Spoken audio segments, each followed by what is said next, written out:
What's going on, everyone? It is Sunday morning, and this is the Season Gaming Bitcast, episode 186. I'm your host, Ainsley Bowden, joined, as always, by my two partners in crime. You know him. He's your favorite seven, Mr. Dan Rodriguez.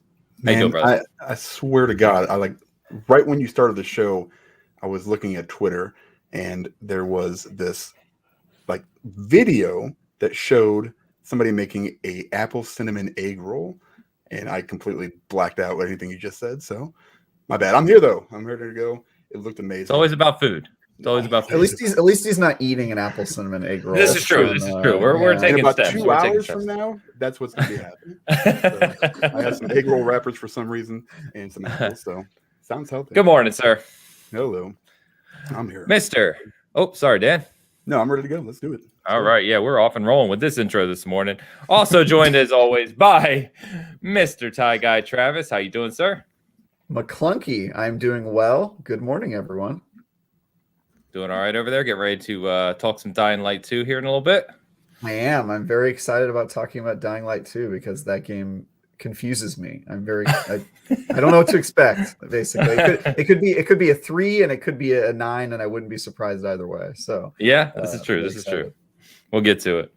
And joined by this other guy over here, that my co-host of Cast Co-op. You know him as the host of Xbox Expansion Pass.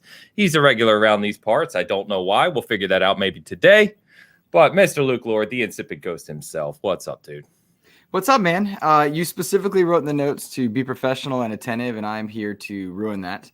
As you bring a new class to this episode, I brought a banana as a healthy snack, and I'm really excited to be here. This is great. This is banana. Good. You're bringing a banana to the show. That's what you contribute. You invited me. I know. So we've got a lot to talk about today. We've got Game Pass, some bigger conversation on Game Pass and what it's going to do in the first half of the year. We've got console sales. We've got some big delays already this year starting to be rumored, and a lot more to touch on. So we will get to all that. But first, even with returning guests, I thought it would be fun if we start kind of taking just a minute or two to put you on the spot a little bit, Luke. So I want to ask you, because I don't even think I know the answer to this question as much as we talk. Although maybe I do, and maybe it's the obvious one, but I'll let you speak to it anyway. But what is your favorite game series of all time, and why? The Arkham series is my favorite game series of all time. Nice. The ability to become Batman in a way that video games had not done before at the time was just really, really cool. And so every single one of the Arkham franchise games I adore and love, and I went and did all the Riddler challenges, and I just really love the Arkham series. Arkham Knight is my favorite game of last gen. It's not to say I think it's the best, but it's my favorite. Arkham Knight, yeah. There is so much you can do in that game, and a lot of attention was put on the Batmobile, which had its ups and downs for sure. But you can do so much in Arkham Knight that I just love it. And you could swap skins and be your movie versions, your comic versions, to a degree that you hadn't been able to in Arkham City. And so, yeah, I really, really love the Arkham series, and Arkham Knight is my favorite game of last gen. It's my favorite series for sure. And I'm really looking forward to Gotham Knights, because while it's not the same series, it's spiritually a successor. And so that's really cool. For some reason, when I said, is it the obvious one, I thought you were going to say Halo. So you did surprise me at least a little bit there. I mean, I love Halo, like the books, the comics, the lore, the gameplay. I absolutely love Halo, but favorite is, I've always been a superhero guy. Yeah. I'm in a Batman chair, like I love superheroes and what they can do for you. And in a way, Chief is his own superhero. But yeah, the Arkham series is the best. And I had a really cool time. I got to interview the senior game designer for Gotham Knights, who is in the last week left Eidos Montreal, but that was a privilege to get to do also. So yeah, it's fun. Are you excited for Gotham Knights? Is that like one of your most anticipated? That's this year, right? I think. Yeah, yes. It is my most anticipated game of 2022. For sure. I'm super excited for it. I have a lot of questions. I'm really curious, but I'm not, I just want more of the DC universe in that dark, gritty sense. So I'm excited for it. Nice. Did that answer your question, Ains? Was that good? I mean, it'll do. It'll do. One take. Let's run it back. So I'm gonna ask you on the spot question. So, what is the most popular game series that you think, in your opinion, that you actually don't care for at all? Probably Mass Effect is my first jump answer. That's crazy. I probably shouldn't have asked that question because that's not. I think that's a good question, though. Everybody has like one or two of those, like massive games. Just like, I have a couple. Like I have a couple that I really want to love, and I just can't. And Mass Effect is one of them. And that's why I think it's because I'm on the show with you guys that I jumped to that one first amidst all the several that there are. I bought the Legendary Edition. I have the helmet in my closet. I'll probably have to sell it because what's the point of having it? I really wanted to get into it because I missed it on 360. It was like, all right, I'm gonna get back in, and it's just not for me. And I love space operas. I love sci-fi, and I just can't click with it. I don't get it. And I hate when that happens, right? Like when everybody's like, this is amazing, and you just can't get into it, and you're not being obstinate about it, you know? I don't get it. I can't get to it. So yeah, that Mass Effect's the one I jumped to, but there are probably a few more that would turn heads, I suppose. Okay. I was gonna say it didn't take long for you to get booed. Yeah. What? So. Why is it Mass Effect? Is it the gameplay? Is it the story? What doesn't grab you? I guess out of the whole series. In such a cool world that is so sci-fi ridden with so many cool potential like gameplay options, I'm going through menus, and that's what kicked me away. You know, I'm not the RPG guy, right? I mean, you could say the same for a lot of the big RPGs that are set sci-fi. That's why I'm not really excited for Starfield because I haven't seen gameplay. And I mean, am I doing things or not? I love lore, but I like exploring it. If I can't play the game and have a lot of like things to do in game, it's not really my jam. Like I loved flying around in games and just doing stuff versus reading. And I'm a reader, right? Like I love books, you know, I teach English. I love lore, but you know, it's something about Mass Effect, it was just too much menu navigation for me to click with it, I think. You know, maybe the problem is I assume you're starting with Mass Effect 1 every time. I was going to make the joke about starting with Mass Effect 2 and there being no RPG elements to it. So you beat me to the punch. Mass Effect 1 is definitely the hardest to get through for the better players. game. So yeah, okay. Yeah. So says Ains, the old man. I had my girlfriend recently played through Mass Effect for the first time, and getting through Mass Effect 1 was definitely the hardest for her. But when she got through that game, it does a really good job at setting up the world and the story and introducing a lot of the core characters that when you actually get to 2 and 3 and they sort of up the ante on gameplay, and it especially with 3, you feel a lot more like kind of heroic, you know, since you're into heroic gameplay. As long as Travis got booed too. You know what? Being booed by Fat Boy Horror, I'm starting to realize is a good thing. It means I'm on the straight and narrow. I'm on the path. So. All right. So we've got some good morning, everyone in the chat. I'd love to see the regulars here. They've got can't speak this morning. New member of the chat. Good morning, Mr. Limeblood 1977. I agree. Try the remaster Mass Effect on Game Pass the other day for a couple hours. I hated it. Felt like it was horrible. I couldn't get into it. So, hey, you know, that's why I wanted to ask that question, is because I think we all have a kind of well-known series that's just we don't like, you know. So a couple things I want to touch on before we get to topics and what we're currently playing is first, a really, really, really positive response to last week's episode. So a lot of new viewers, a lot of views in general, views and listens. And now I'm here to ruin it. And now Luke's here to ruin it. And some really nice comments sent my way. So I just wanted to thank everyone. And, you know, if you listen, I said this every week, but if you listen to us after we're live, of course, just a big thank you. And really appreciate it. So if you like what you're seeing, just shoot us a comment, shoot us a DM, you know, whatever. Let us know that you like what we're doing. And we're trying to continue building this year. So appreciate that. Also wanted to call out that we did launch our Patreon this week for Season Gaming, which was kind of a big thing we've been working on for a while now. It's nice to see a positive response to it, and just really appreciative of people checking that out and you know, giving us feedback. And obviously it'll evolve quite a bit, you know, in the coming months, years, who knows how long, but lots to learn, I'm sure, but some good content coming the way for patrons beginning next week. So just wanted to shout that out. Jordan is very excited, by the way, in the chat. He finally, Mr. Souls guy, who had played all the Souls games but Bloodborne, is finally playing Bloodborne, and he's addicted to it. We were talking last night. He really enjoys it. Yeah, so it's interesting. Congrats, Jordan. Yeah, I told him, Travis. I told him. So, guys, before we get into currently play, we have a serious issue we need to talk about. So I kind of brought Dan on today for kind of like an intervention. So hopefully, Travis and Luke, you can help me with this, because Dan, for some strange reason, has modified his PS5 in a way to where he put he put leather on it. Let me repeat that for the viewers, for the listeners. He has put leather on his PS5. Look at this. And apparently on his phone as well. Oh my god. Are you simple? What are you doing here, man? So Simple Dan. So good. It's delicious. It smells amazing. I don't really smell my PS5. You sniffing? It Yeah, looks what? slick. But I smell my phone all the time. So I need your help, boys. How many modifications do you have on your PS5, Dan? So because I feel like every week you DM us like a new. So I had the dark plates, right? I got the from D brand. I got their 2.0s, which take off $100 on that. Got it. Let me say something. Money means nothing to me. All right.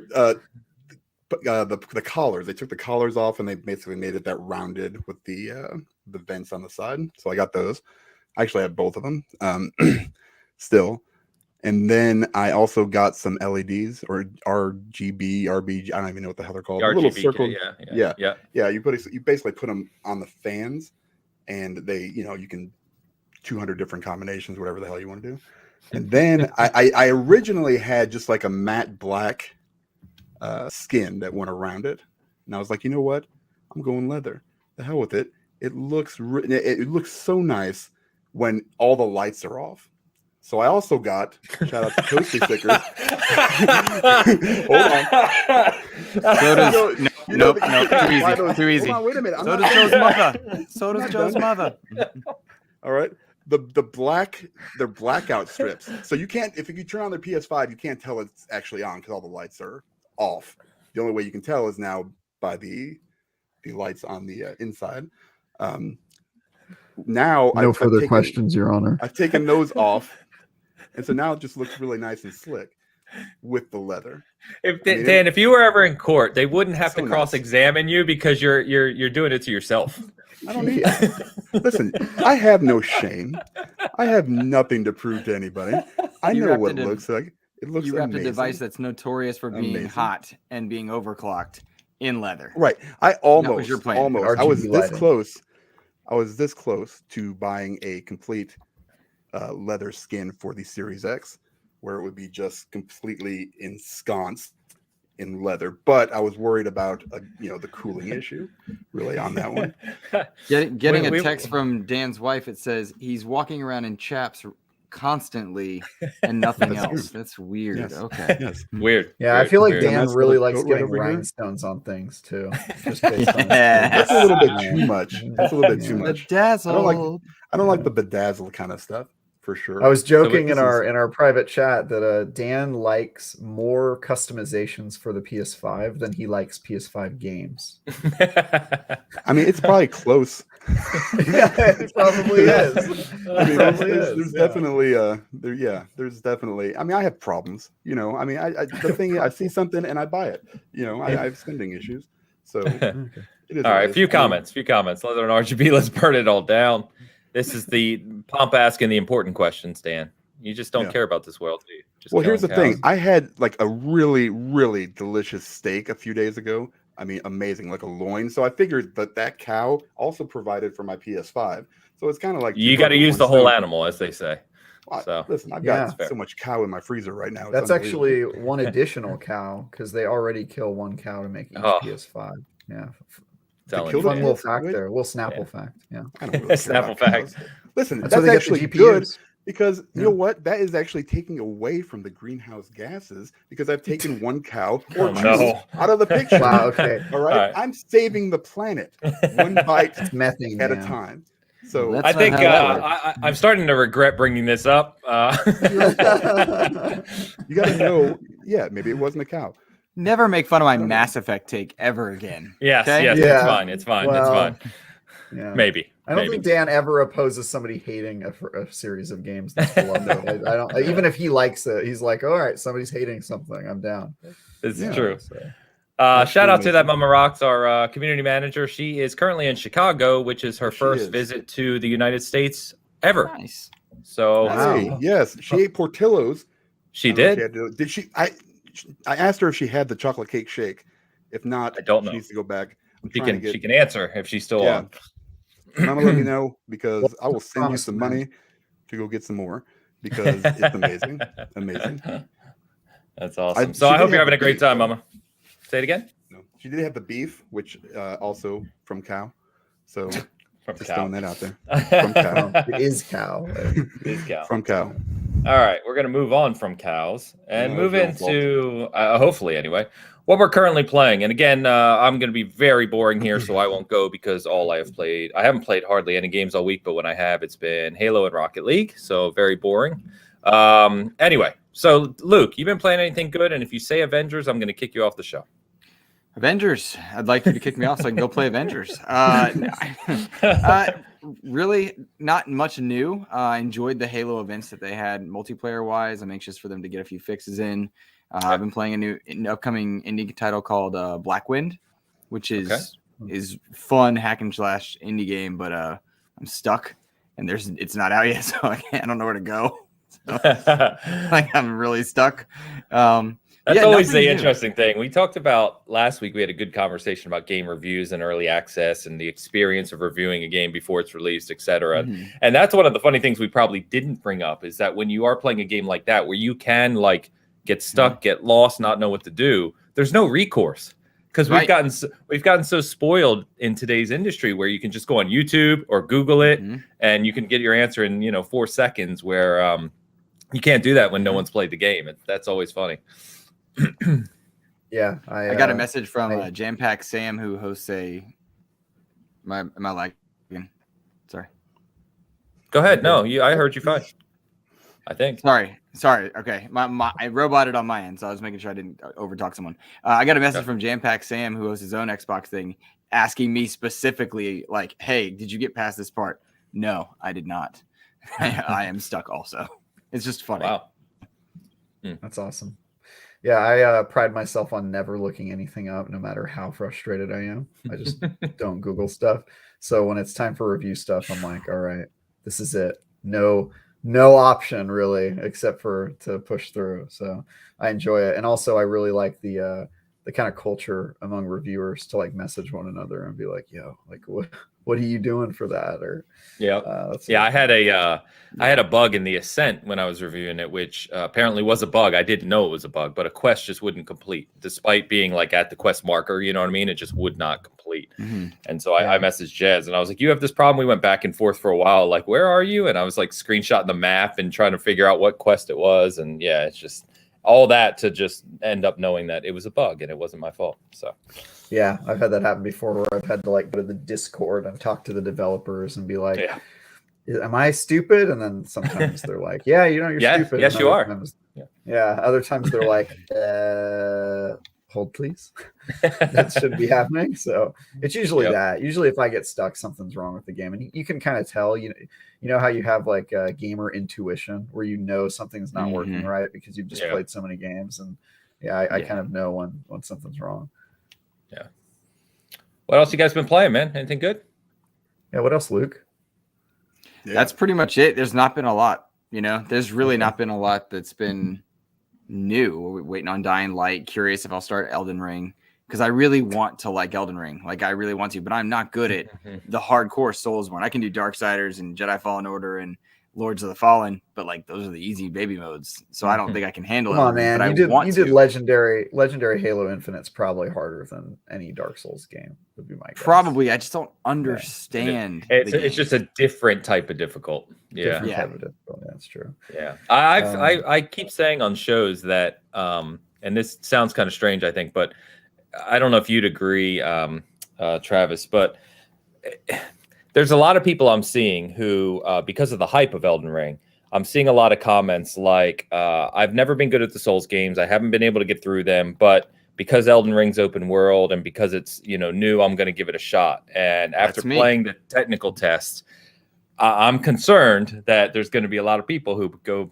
buy this game and they get to the first main boss, because there's kind of mini bosses, get to the first real boss if they get that far, because that's even challenging, but get to the first main boss who is a B, and they're just going to be like, nope, can't do it again. So I forget who I talked to about Souls 3 the other day, but like apparently Miles, I was talking on Miles' show yesterday on Chatterdays, and he said that if you look at Xbox and you look at Dark Souls 3, the achievement for beating Iodex Gundyr, who is the tutorial boss, that's the boss before you even get to Firelink Shrine, only has like a 60% completion rate. So I beat him. Yes, you're one of us, Dan. Well, yeah. So I kind of caution people about, if you think Elden Ring's going to be vastly different from Souls games and you're suddenly going to love it and be able to get through it, be careful. I kind of would give the opposite caution, which is that I don't actually think that the Souls games are difficult. I think that hard. They're not as hard as people make them. They're really not. I think they have a reputation for being difficult because their style is more roguelike before roguelikes were really a thing, but it's not actually that hard. Like maybe getting through the beginning of the game's tough, but as soon as you unlock the ability to have multiplayer, like if you really wanted to, you could roll through the entire game with 4 people and like steamroll every boss without really doing anything. So I would encourage people who are intimidated to still play the game, because most people who play it, it takes a little bit of trial and error, like any good game worth taking the challenge for, but you can figure it out. It's really not that hard. I think the difficulty is overhyped sometimes. So yeah. And Jordan points out in the chat too that one of the benefits here of Elden Ring is that it's full on co-op this time, right? Whereas you could summon before, but that was a kind of a mechanic and it wasn't kind of flawless and always available. So co-op could change that as well. Dan, that's how I got my friends into them. Yeah. I think what we should do, Travis, me and you should just Sherpa Dan through the game. Yeah. Wait, Dan, I want a Sherpa. Yeah, I offer to do that to people all the time because I have friends who only play like Call of Duty and Madden every year. I would not like call them like hardcore gamers or people who would normally play Souls games, but they really wanted to try Dark Souls 3. So I said, all right, play it with me. I'll just be your guys' summon. We'll roll through every part together. And we had like a stack of 4 people. And like they got through the entire game without really breaking a sweat because I knew it so well and was able to guide them. And then they got bit by that experience. They were like, that was super fun. Now I want to play it on my own. And they all played like solo playthroughs. So I think the training wheels run is a real thing. And it's a really good kind of starter drug, I guess. It is a gateway drug. To playing the Souls game. So yeah, I would encourage people to play it. It's not that hard. And I'll Sherpa you if it really is that hard. And does it have crossplay? Like if Joe's playing it, could he jump into my game? That is a good question. I don't know that off the top of my head. I doubt it as well.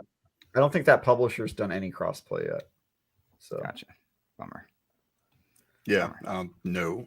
So that's where I'm at. But go for it, guys. Elden Ring does not. No. All right, bummer. Because I would have loved to think so.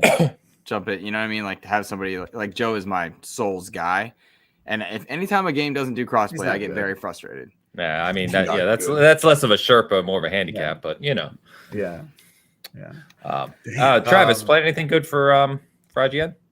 Yeah, I'm playing lots of stuff. So as you guys know, last week I talked about my first 3 reviews for IGN that I've all been assigned, and actually had a really funny thing. I was on this show last week talking about the Dying Light 2 post, how they said it was a 500-hour game, and I was laughing about it. As soon as that tweet came out, I could not stop joking about that. I was making jokes about like, oh, well, you got to make room for 500 hours of Dying Light, right? Like just laughing about it to anybody who would listen. And then through an unexpected confluence of events where involving people getting unexpectedly sick and having to cancel and travel and other stuff, my boss at IGN told me that I will be reviewing Dying Light 2. So I have received some instant karma in this regard, and I will now be playing the 500-hour game Dying Light 2. So I get my code tomorrow. I'm excited for that, and I'll just be playing as much as that as I can before it comes out. But until then, I just finished my review of Windjammers 2. That will be live on January 20th. Yeah. Sorry. Yeah, you're playing that? Are you reviewing it as well? He just blurts it out. I'm playing that. I'm not. Yeah, I am review. Like I'm playing it for impressions. For impressions, Sorry. gotcha. Yeah. Yeah. So I did the IGN's review for that. So I can't really talk about my review. It's still embargoed until the 20th, but in 4 days you can read my review on IGN. And then I've been playing some other games too. I as you know, Ains, I'd replayed through all the Halo games, take my girlfriend through it, and now we're doing all the Years of War games. So we're like at the very end of Years of War 4. That's so cool. I saw you playing 4, and I was like, why is he doing that? And then I remembered, Yeah. So we're she's really in the mood for just mindless shooters, and she's really been enjoying both Halo and Gears. So she's hooked on the Xbox ecosystem right now, which is cool. She really likes 4, and I can't wait to show her 5 because I know that's going to be your favorite one. That game's great. 5 is great. 5 is underappreciated in my opinion. Is it? I don't know. I think I reviewed that game too, and I gave it a pretty good score. So I just really like what that game did, the open world stuff and all that. I think she's going to be totally like blown away by that. Been playing Gears. I've also been playing. I played. Have you guys played this game Out of Space? It's like a couch. It's a couch co-op game like Overcooked. It's like you get 4 players, and you have to basically manage your furniture on a spaceship and clean things. And it's like one of those games where you're like, all right, this seems like a very stupid premise, and then you're like screaming at the screen because it's you have to manage like 15 different things at once. And you're like, oh god, like somebody do this and somebody do that. And so I played that yesterday. I had a couple friends over, and we were playing that in co-op, and it was a really good time. So a little bit of review stuff, a little bit of random games. Have not been playing as much Halo Infinite as I would like. I'm gonna probably get back into that once my Destiny grinding is done. I've also been playing Destiny because the Witch Queen comes out in February. I'm reviewing it, which means that I've got to get my character in the optimal position so that I can be off to the races on February 22nd when the game comes out, because as a live service game, you don't get early codes for Destiny. They used to do on-site reviews at Bungie HQ in Washington, but they don't do that right now because of COVID. So I'm just going to be playing it at the same time everyone else is, and I've got to get that now. Tao asks if Out of Space is co-op, online co-op. It's couch co-op only. Which I thought was pretty interesting and also appropriate. There's no split screen; it's all on one screen. So single screen. It feels like a game that was meant for couch co-op. But yeah, it's very good. Anyway, playing for you guys. Yeah, you mentioned Halo. Do you find yourself, since you're not into it right now? I find myself excited to come back for the events, but because my battle pass is done, less inclined to go back as often unless there is an event of some sort. And that's very different than like 10 years ago when I would have played Halo. Is that affecting your gameplay at all? Not really. Me. For me, it's really just a time thing. Like I have other games on my checklist, but anytime I'm idle and it's like, hey, time to play a competitive multiplayer game, because that's what I do by default when I'm idle, is like Halo. I'm just gonna hop on Halo like that. Gotcha. It feels so good to me. Also, I'm not done with my battle pass. I have not had that kind of time, so I'm like level 75 or something. So gotcha. Yeah, Luke, I finished it. It's all I play, so I finished it. A long time ago. The good news is, I think if people weren't aware, and this is not, we didn't really have it in our news items, but if you are playing Halo, so next week or this week, I guess, in a few days, brings a lot of stuff. So the big team battle fix is coming. So finally, because if you didn't know, big team battle has had issues, the matchmaking issues for a few weeks, which has been annoying. So we can finally play that again. They got a new free event, the Cyber Showdown event coming. Along with that is a new game mode, which should be Attrition, which I believe is kind of like the execution style game mode with revives, I think, coming this week. They also announced potentially King of the Hill. That was mentioned. And they've got some other, there's one other thing I'm forgetting, game modes. Those are coming, just not this week. I think those were those data mine. Yes. So was the the stuff from this week's event, which you can find on the site, by the way, if you want to see the 10 rewards. It's very similar to the winter one where there's 10 free rewards and a bunch of Just have fixes. to log on every day, basically. Probably, yeah. Along with the new game mode and stuff. Oh, and they're doing some. They've got a bigger update. They said coming in February, which is going to address PC cheaters and the ranking system. They're making some adjustments as well. So again, this game will just evolve pretty quickly, I think, this year. And someone asked me, what do you think the game of the year for 2022 is? I said Halo multiplayer. Come on. Last time I was on, Travis got me all excited to the idea of a campaign DLC this year. And after going through this game on heroic, legendary, easy, 3 times finishing the campaign. You played it on easy? That's a real difficulty. What did I do that for? Oh, because I missed on my legendary run, I missed the achievement for 8 hours by 30 minutes. So I was like, all right, here we go. I'm just going to blast through this real quick because I wanted that achievement. I was really bummed. Missed it by 30 minutes. So I just ran through on easy to get that achievement. I earned my clout with the legendary run, and I'll do a lasso at some point, but I'm not. Oh, I'm going to do the lasso. I also haven't gotten the tank weapon everybody's been using for the cheese. I haven't even gone into that. I know that it exists, but I'm going to try to do lasso without it because it seems like to take all the fun of it. Like I saw somebody on lasso kill Eshram in one shot with it, and I was just like, come on, man, that's not. I want a footage of me actually going through the gauntlet. So yeah, exactly. So anyway, Dan, anything you want to talk about in terms of currently playing, or the kind of the same rotation? Pretty much. Cyberpunk and Tales of Arise is basically all I'm playing. Cyberpunk. Oh wow, Tales of Arise. The update? I would not have guessed that. Yeah. Huh? No, I said you're playing Cyberpunk again before the update? Yeah, I'll get it again though. I mean, it's once the update comes out, I'll jump back on it. It looks good still. I mean, I still with that game, my favorite part of it is the builds and being able to find.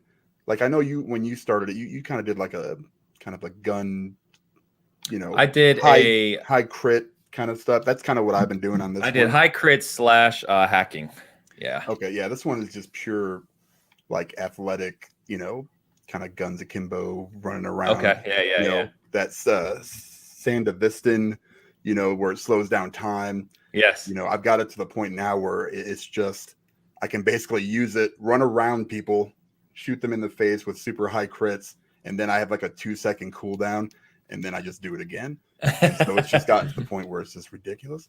But that's kind of the thing. With Tales, it's just I'm just trying to enjoy that one as I'm playing it, and just kind of taking everything in. There's a lot to it, and it's really, really good so far. So nice. I would not have pegged you for a Tales of Arise guy, but that game is really good. I mean, it's super good. It kind of reminds me of. I mean, I don't know. I'm almost like a Final Fantasy remake. The combat does at least a little bit. I really like the art style. It's kind of cell shaded and it's really fun. And it's a little bit cheesy here and there. It's cheesy, but the story is good. The story is really good. It's worth the cheese, in my opinion. Yeah, it's a really good game. Totally agree. Yeah. That's one I wanted to actually get to. I'm kind of mixed on JRPGs. I wanted to get to that one, and am I too. Ains. I am too, but Tales of Arise is definitely worth it, even for people. I've heard, a lot of people have told me the same. It's really, really good, and it's like my problem now, right, is one, I played too much Halo, and two, I'm looking at the calendar with Dying Light 2 weeks away, and that really kicks off this first quarter, which is, I'm never going to touch anything else but Elden Ring and Horizon for like probably a month or two. So, yeah. All right. Oh man. Yeah, we're close. We are close. We've been talking about this first quarter for months now, but we're close. All right, guys. Why don't we get over to our main topic? And first, I wanted to talk today because there's some rumored kind of major delays coming. And, I had a conversation with some people the other day around the first kind of half of the year and what we know, particularly relating to Xbox. So there's some interesting kind of nuances here. And Luke, I know you've had a lot of conversations on this, obviously running an Xbox show. You've had some conversations with people like Jeff Grubb about, some kind of insight into what's coming and things of that nature. So I wanted to talk about this because it's an interesting kind of two sides of a coin, if you will, where we're 2 weeks into January and already Xbox Game Pass has kind of had like 2 to 3 big announcements, which is we had our first drop of the year in terms of Game Pass games, which included some quality indies like Spelunky 2, but also included Mass Effect Legendary Edition, which is obviously big if your name's not Luke. And then they announced Ubisoft, kind of working with them more closely, and Rainbow Six Extraction, which releases here in a few days later this week. And I can't say anything about it yet. I've been that's being reviewed, so you'll see that here in a few days. Stay tuned for that. But that, even though that wasn't going to blow the doors off, and I think a lot of people are mixed on, we've talked before about Rainbow Six Extraction and kind of the lack of hype for that game, but it's still a big publisher game, right? And then I think kind of the biggest announcement was just this week as well. We got the announcement that the Hitman Trilogy from IO Interactive is coming next week as well. Same day, actually. Extraction and Hitman Trilogy both coming on January 20th. So, this is a huge game for IO Interactive, the biggest they've ever done. The trilogy has, is really beloved. Hitman 3 was on a lot of kind of people's game of the year's list. I know, Dan, it was your favorite game of the year, and you continue to play it. So this is a big get as well, especially for people like me, because I played 3 and enjoyed it, but I didn't get the whole collection with 1 and 2. So just to have this show up on Game Pass next week is fantastic. So we're 2 weeks into the year, and Game Pass is already coming out of the gate, just crushing it. But on the flip side of that, which I wanted to kind of ask your guys' input on, is when you look at the calendar of kind of major releases, we just got through a fantastic kind of 6-month stretch for Xbox with Psychonauts 2 and Flight Sim and Forza Horizon 5, Halo Infinite, all these things we talked about extensively over the holidays. But now it's kind of like flipped with PlayStation again, right? PlayStation went dry for a bit. Now Xbox is, it's just the way game development works. So now we're at a period where there's going to be kind of months long here where there's really no big Xbox release. We've got the Crossfire X campaign coming. Early impressions aren't looking so great on that. We'll see how it ends up. We just got a Stalker 2, which was a 3-month timed exclusive for Xbox, supposedly coming in April. That's been delayed all the way to December now. And so now we're looking at this first half of the year for Xbox from a first-party perspective, where it feels like they're going to have to rely on Game Pass to really kind of keep them afloat. Not keep them afloat. That's a bad way to say it, but you know what I mean? Kind of keep people engaged. Sure. Yeah, keep people engaged, momentum, et cetera. And with the deals that we're seeing in these first 2 weeks, the question I have for you guys is, 1, do you kind of see that the same way? And 2, how do you think Xbox is really going to really push with Game Pass in this first half of the year? Do you see bigger deals coming that people may not be expecting or anticipating? So Luke, I'll start with you. Like I said, sure. Obviously you talk about this stuff all the time. So it is, to me, it's neat to see that we're almost repeating last year in that PlayStation's front loaded at the beginning of the year and Xbox's titles are going to be at the end of the year. In this case, Xbox unexpectedly Stalker 2, which is really being dubbed as an Xbox game by a lot of people, despite it's only a 3-month exclusivity, which is very quiet. A lot of people aren't realizing that. And it was Dr. Mo who reminded me of that recently. And I like it because that cadence of back and forth is really great for gamers because it pushes, all right, Sony's going to need to do something in the latter half of the year to keep momentum. Microsoft, to your point, is going to have to do something in the front half of this year. I like that. I saw the rumor about Redfall being delayed. If that is the case, that is a big blow to a very, very light Xbox lineup this year. That's one of the other ones I was going to mention. Yeah. So that came out on Defining Duke, I believe, right? Cog and Matt were mentioning that the rumblings kind of happening that Redfall is going to get delayed as well. Right. Of course it is. We haven't seen gameplay and it's supposed to come out this year. Get out of here. Yeah. Yeah, exactly. And it begs the question, all right, it's not just a matter of what's Xbox going to do to keep momentum in the first half of the year, but what about the entire calendar year? Redfall and Starfield are the 2 known quantities. Beyond that, what else do you have? I don't think you can hang your hat on Tunic in terms of big momentum, despite excitement for it. Stalker 2 was a 3-month window. It is now an exclusive for 2022 in this new delay. But, I don't know what they're going to have to do something in order to keep momentum if they want to keep this hype generated. One thing that they have shown to do to continue excitement for their known quantities is they're very good at releasing content for their games. Like State of Decay 2 continues to get high level updates. Sea of Thieves got the Pirates of the Caribbean thing last year, which was major. They're going on all cylinders. Master Chief Collection got a ton of love and support. You have to think Infinite, given their quick responses to so much feedback, is going to continue to improve, but they're going to need something because the most confident I am is in the Starfield, and that's not very confident because to Travis's point, we haven't seen gameplay of Redfall, much less Starfield. It's just that Howard is like definitively saying, "Oh, it's definitely this." Jim. All right, you're a salesman. You sell your game. We've seen a lot of Starfield though, without seeing gameplay. So I fully expect that he'll do that thing that he normally does, where he waits until like 5 months before the game is out, and then just opens the floodgate and shows you everything. So major presentation at E3 this year. Yeah, the second half of 2022 you will not be able to get away from Starfield. It'll be just like the Fallout 4 stuff. It'll be unbelievable. Good. But I don't have a good answer for you, Ains, and I wish I did. Come on. You have to. Well, what else could they get, right? They've gotten the Mass Effect. They've gotten everything from Bethesda, which is Doom, Wolfenstein, all the Dishonored. They've got all these franchises that are now into their catalog. IO. They're building a relationship with them, which has to bode well for the future relations between the two companies, whatever that means. But what else is there? Call of Duty and Assassin's Creed are the only two big flagship franchises I can think of, and Uplay is a thing. Or Ubisoft Plus, I'm sorry. Ubisoft Plus is a thing. So I don't know what else there is that's big enough to make a splash. But so we've got let me interject there if you don't mind. So let me throw this out to you guys.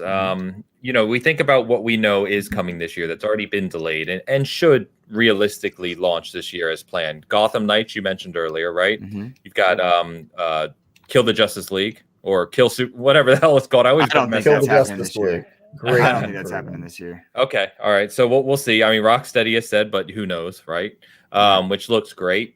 We've got obviously Elden Ring's really close.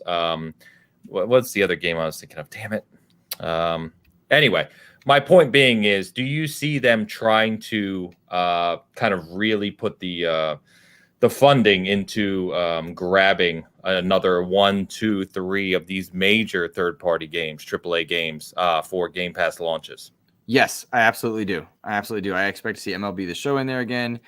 If they could land Gotham Knights, that would be great. Suicide Squad would make more sense, but I just don't think that's happening this year, given the idea that we haven't seen much Gotham Knights. We don't have a release date. Are they going to do 2 DC games back-to-back same year without a major movie releasing this year? Because Batman is so close, it's not going to tie in with that one. So I just don't know. I don't have a good answer there, but what else could they do, right? They're going to have to cut some deals somewhere. And they did that with Outriders. They showed they would do that, which for all your thoughts of Outriders, that was a big get for them at the time. So I am curious to know what's going to happen. And I expect to see deals made. I also expect to see remasters announced for this year. Somehow, some way. They're going to have to do something. Sony's good at doing that. I think Xbox is going to need to do something with Gears franchise to the latter half of the year just to fill out their catalog. Because what else do they have at this point for this calendar year if Redfall is gone? Yeah, I feel like Back Compat killed remasters.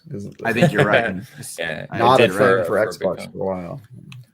Let me get a couple comments before you guys, Dan and Travis comment. So Pixelbit G says, I am hoping this is the last year where Xbox doesn't have at least one first-party game every quarter. And that's something that we've been talking about here for a very long time, Dan and I in particular, for a few years now. So I think that will probably be true. I think that would have definitely been true if it weren't for the pandemic.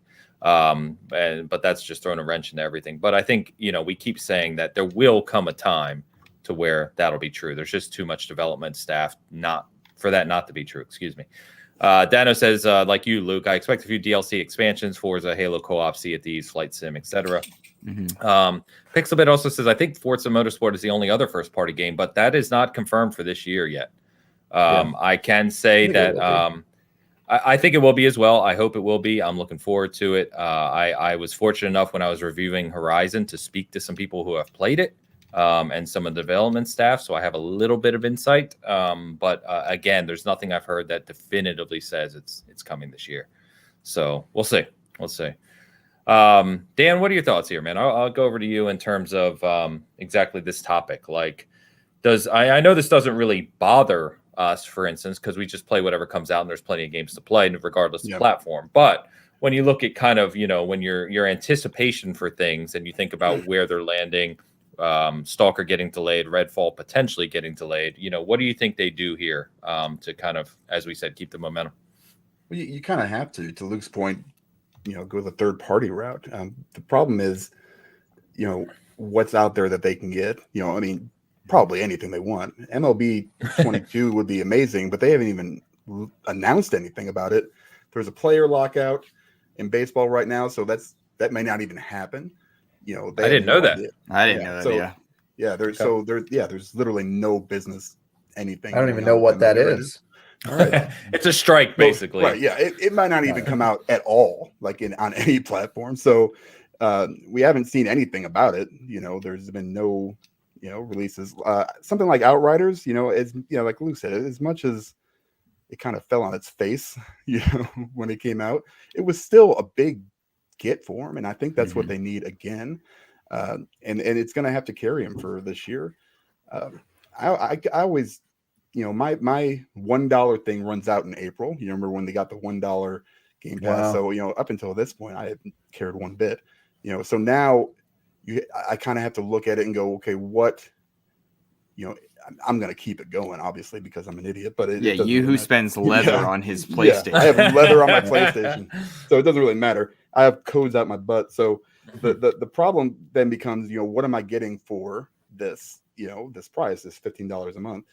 I'm, and this is just me, and this is not everyone's. Value is completely subjective. So, Hitman coming to the service is an amazing get for them. It is. It also came out last year, so that does nothing for me personally.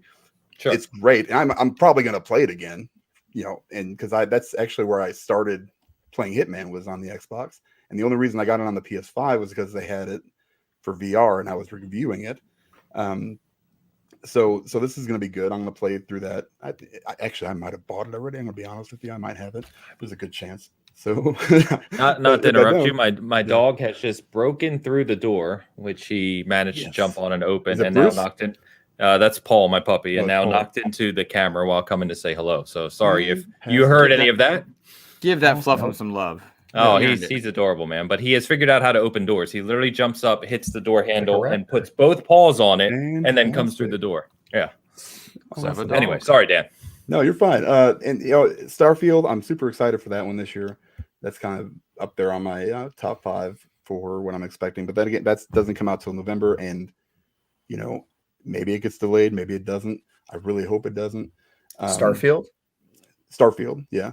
0% chance that game gets delayed. No way. You really think so? Really? Yeah. I mean, I agree with Travis. They almost can't, 0%. right? I mean, they really can't. That's also They just got not how nothing. Bethesda works. Name one time the That's proper true. Bethesda studio has ever delayed a game. Ever. Yeah. They'll just launch throw that it out thing there. bugged up like Oblivion. crazy. That was the last time. It was It won't Oblivion. matter. But No, yeah, I actually talked about this on NXS Cast with Dash and that group earlier in the week. Is you got to think about the history of what's gone on with Starfield coming to Xbox, right? This is a game that the biggest game for Bethesda Softworks in many, many years. It's a game that Sony tried to buy paid exclusivity for, timed exclusivity for, right? Xbox came over the top, buys Bethesda. One of the reasons from a game perspective, we heard that is about Starfield's potential and how big this is going to be. They announce it a year in advance. They say it's already completely playable. This entire year is just polish. And they have no other big AAA title planned for this holiday. There is zero chance that game's not coming out. that's what They also I was- yeah, haven't released a game in how many years? 3, 6, 4 7 years years since Fallout 4 came out. How long ago was that? Oh, Fallout 4 was longer than 3-4 like years, 6 or man. 7 years Wasn't that ago. 2018, 2017? That was No, Fallout not- 76, maybe. Yeah, Fallout 76. That Fallout wasn't 4 Bethesda though. That was ZeniMax. Yeah, Fallout 4 was way farther back than that. No, I don't think it was that far. Come on, really? It We're was. talking about what they could do for 2015. Oh my god! That's crazy. So they've been working on Starfield for like 8 years. Then, if you're working backwards from their pre-production team, so Pre-production, yeah. I really just don't think that there's any chance this game gets delayed. It's also just not really in Bethesda's DNA delay big games from their main studio.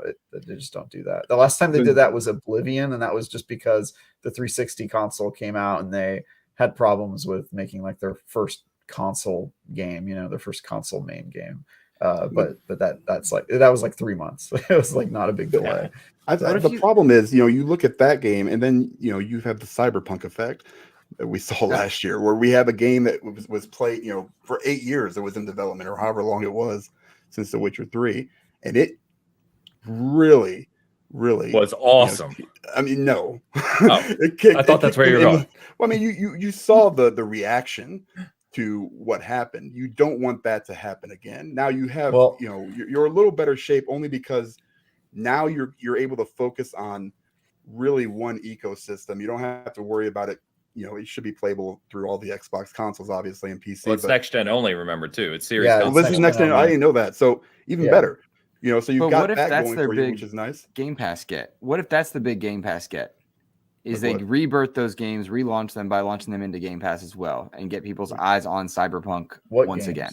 Cyberpunk? Oh no, yeah, I didn't know where you were going with that, Luke. I thought you were talking about Bethesda. I'm sorry. That's a good one.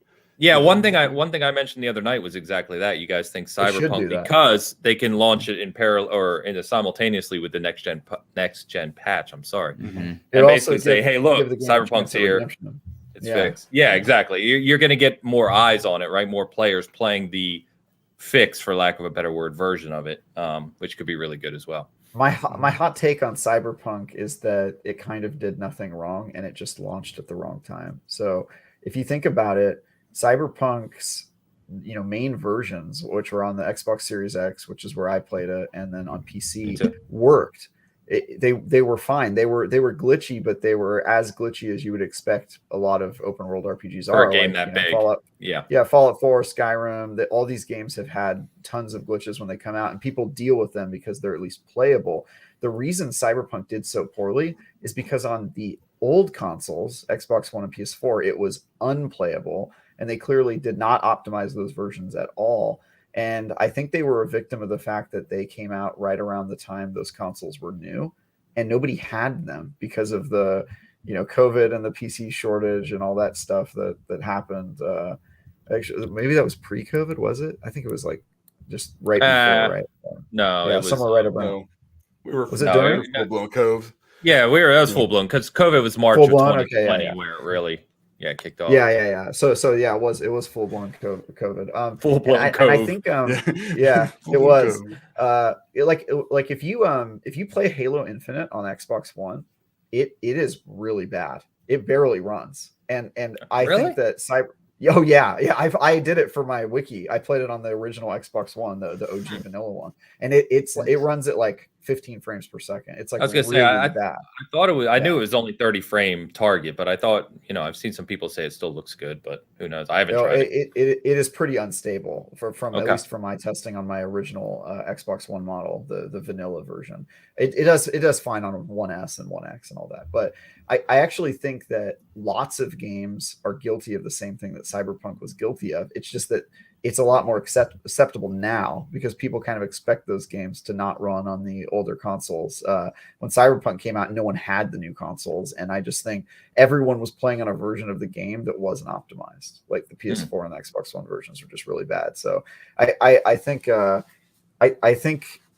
Bethesda's in a much better spot holistically and in the timeline, and also if there's anything that has come good of Cyberpunk definitively, it's that it's made everybody cautious and delay their games. And I think that's great because nobody wants to be a new Cyberpunk. True. And I think that if you're releasing a huge game you've been working on for a long time, you're probably they probably say Cyberpunk every week. I bet you it's a mantra on the wall in every big RPG studio of like, a lesson learned. So never forget, I say. Yeah, if they can take that lesson and apply it, that's fine. All right. We have seen so many games launch, with server issues. Halo bucked that trend, which was awesome. Yes. It was amazing to see it come out. They delayed it for a year, and they, for the most part, aside from, the battle pass that people were upset about, but that's easily fixable, right? This wasn't, but you see Outriders launch all kinds of server issues. Hitman 3, when it launched, you couldn't even connect your old games to it because of whatever issues that they were having. Diablo 2 was broken like every other day. You see these things happen, and nobody either seems to learn from it, or there's something they can't stop. It's just like, okay, we're just gonna have to deal with this when it releases. And Bethesda, as much as I'm rooting for them and I want this to be good because I'm a huge Skyrim and Fallout 4 fan, I know what I'm expecting is because of what I've gotten in the past. Fallout 4 was a disgusting, broken mess. Still loved it. Cyberpunk, same way for me, but I loved it. But I'm still, I just don't want them to be in that position. I guess I think this is a huge thing for Game Pass this year, and I don't want them to. And it has to be, like Gain said, it kind of has to be unless they come out and get some big third-party games like, Gotham Knights. That's what I want. Like last year, when I was kind of evaluating what I was playing on Game Pass, I don't play a lot of the indie games. Obviously, I don't play a lot of the multiplayer games. Rainbow Six Extraction. Loser. It does nothing for me. Stalker 2 kind of looked cool, but now we got to wait for that. Redfall, I was pretty excited for, but we'll see what happens there.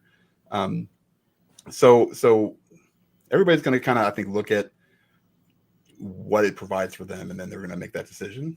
Of course. I have Game Pass muted on my Twitter because that's all I ever see. It's like some kind of golden child that is always raised up, and I'm just like, okay, that's enough. But anyway, I want to see these, these third-party deals. That's what's going to keep me in the Game Pass. It's not the first-party stuff, because I know that's going to be coming. And like we said, it's you got to get to that point where that service is indispensable. It's not there yet, I don't think. What?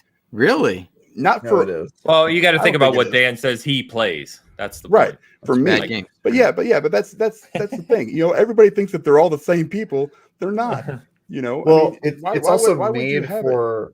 It's made for a gamer who is like at least open to playing different types of games, and it sounds like you're the type of person who's already decided which games you like, which ones you don't.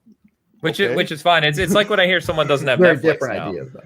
It's like Netflix to me is indispensable. But when I hear someone's like, I don't have Netflix, I just watch whatever, and I'm like, oh, okay. It's just different opinions. Right. Do they know Henry Cavill is The Witcher? Have they seen Henry Cavill? Apparently not. Just ask. No, I mean, I'm rooting for him because I want that value. I want that, I don't think I'll see it as much as maybe you guys will, but I still think I'll see it, right? I still think it's there to pay, the whatever I'm paying right now. I still haven't paid full price for Game Pass, and I probably won't pay full price for Game Pass until 4 years from now. Maybe. No, you can still get deals online. There was one the other day for like $40 plus credit. Really? For $40 for 3 months, and then you got another like $5. $14.99 for like 8 months now. I see it pop up on my thing, and I'm like, it was worth it this month. I don't think it'll ever not be worth it. I have a dock full of freaking codes that I just give to my kids. That I saw for like $20. I'll buy like a 3-month pass. I see them all the time. I'll let you know. Hey, do you guys cover your kids in leather too? Yes, yes. That's going to be an interesting comment for the people who joined the show recently. Yeah, right. Yeah. Go back to the beginning. I didn't say latex. I said leather. We're talking about these third-party deals. Literally, Extraction is coming in a week, and that is a big game, all things considered, right? In terms also of a surprise that they came out with. That was going to be my point. I haven't kind of gotten onto the main topic yet, but yeah, they're good at that. Yeah, go ahead. You trailed off as you were talking there. Oh, sorry. I didn't want to interrupt him fully. But yeah, no, please. I think I don't really think I'm not worried at all about Xbox's momentum right now because they've been through way worse patches where they were like talking about Super Lucky Tail for like 4 months, and that was like their big get and it's not a bad game. All right. It actually isn't. I played kind of part of it and was like, I can see why you'd play this, but my point is that they've been through way worse patches. So that in that regard, I'm not really worried about it. I also don't think that you really need big releases all the time anymore because, to Luke's point, they have a lot of service games now, and most people as excited by a new update to an existing game as they are to an old Very one, true. because I mean, just look at Fortnite, look at Apex Legends. Like, those games are absolutely huge, and whenever they do something in those games, they're landmark events. Third party, also, most players don't really know the difference between first and third party. They just see a game come to Xbox and they're Very excited true. for it. And when it comes to Game Pass, they're extra excited for it because they're like, oh, I don't have to pay full price for it, and there's a lower barrier of entry. And I think Game Pass is so big and the momentum is so huge. Their third party games on Game Pass are going to continue to carry momentum throughout the year. And I'm just really not worried about it. I think the second half of the year, as soon as probably E3 hits, or sometime right after when E3 would normally be, we'll start hearing about Starfield, and that's going to be enormous snowball of momentum, creating an avalanche into November. And I'm sure PlayStation will get a ton of good press. They've got great games coming out in Q1 and Q2, but I'm not worried about Xbox at all. And I think Game Pass is going to have a ton of surprises this year that in the third party space that make us excited. So I don't know if the role of having, like somebody in the comments said, they need to have they should have a first party like every quarter. And I don't really know if I agree with that. I don't know if that's that important anymore in the current ecosystem. So I think the momentum will keep going on. I mean, who would have thought last year there was going to be as much momentum as there was around Xbox and Game Pass, because their first half of the year was abysmal on Xbox. Like, it was pretty bad. And all I remember hearing about is how awesome it was and how they got MLB, and we're just like, uppercutting PlayStation and all that stuff. So I don't think I just really am not worried about it at all. I think it's going to be a great year for all of the people in the space.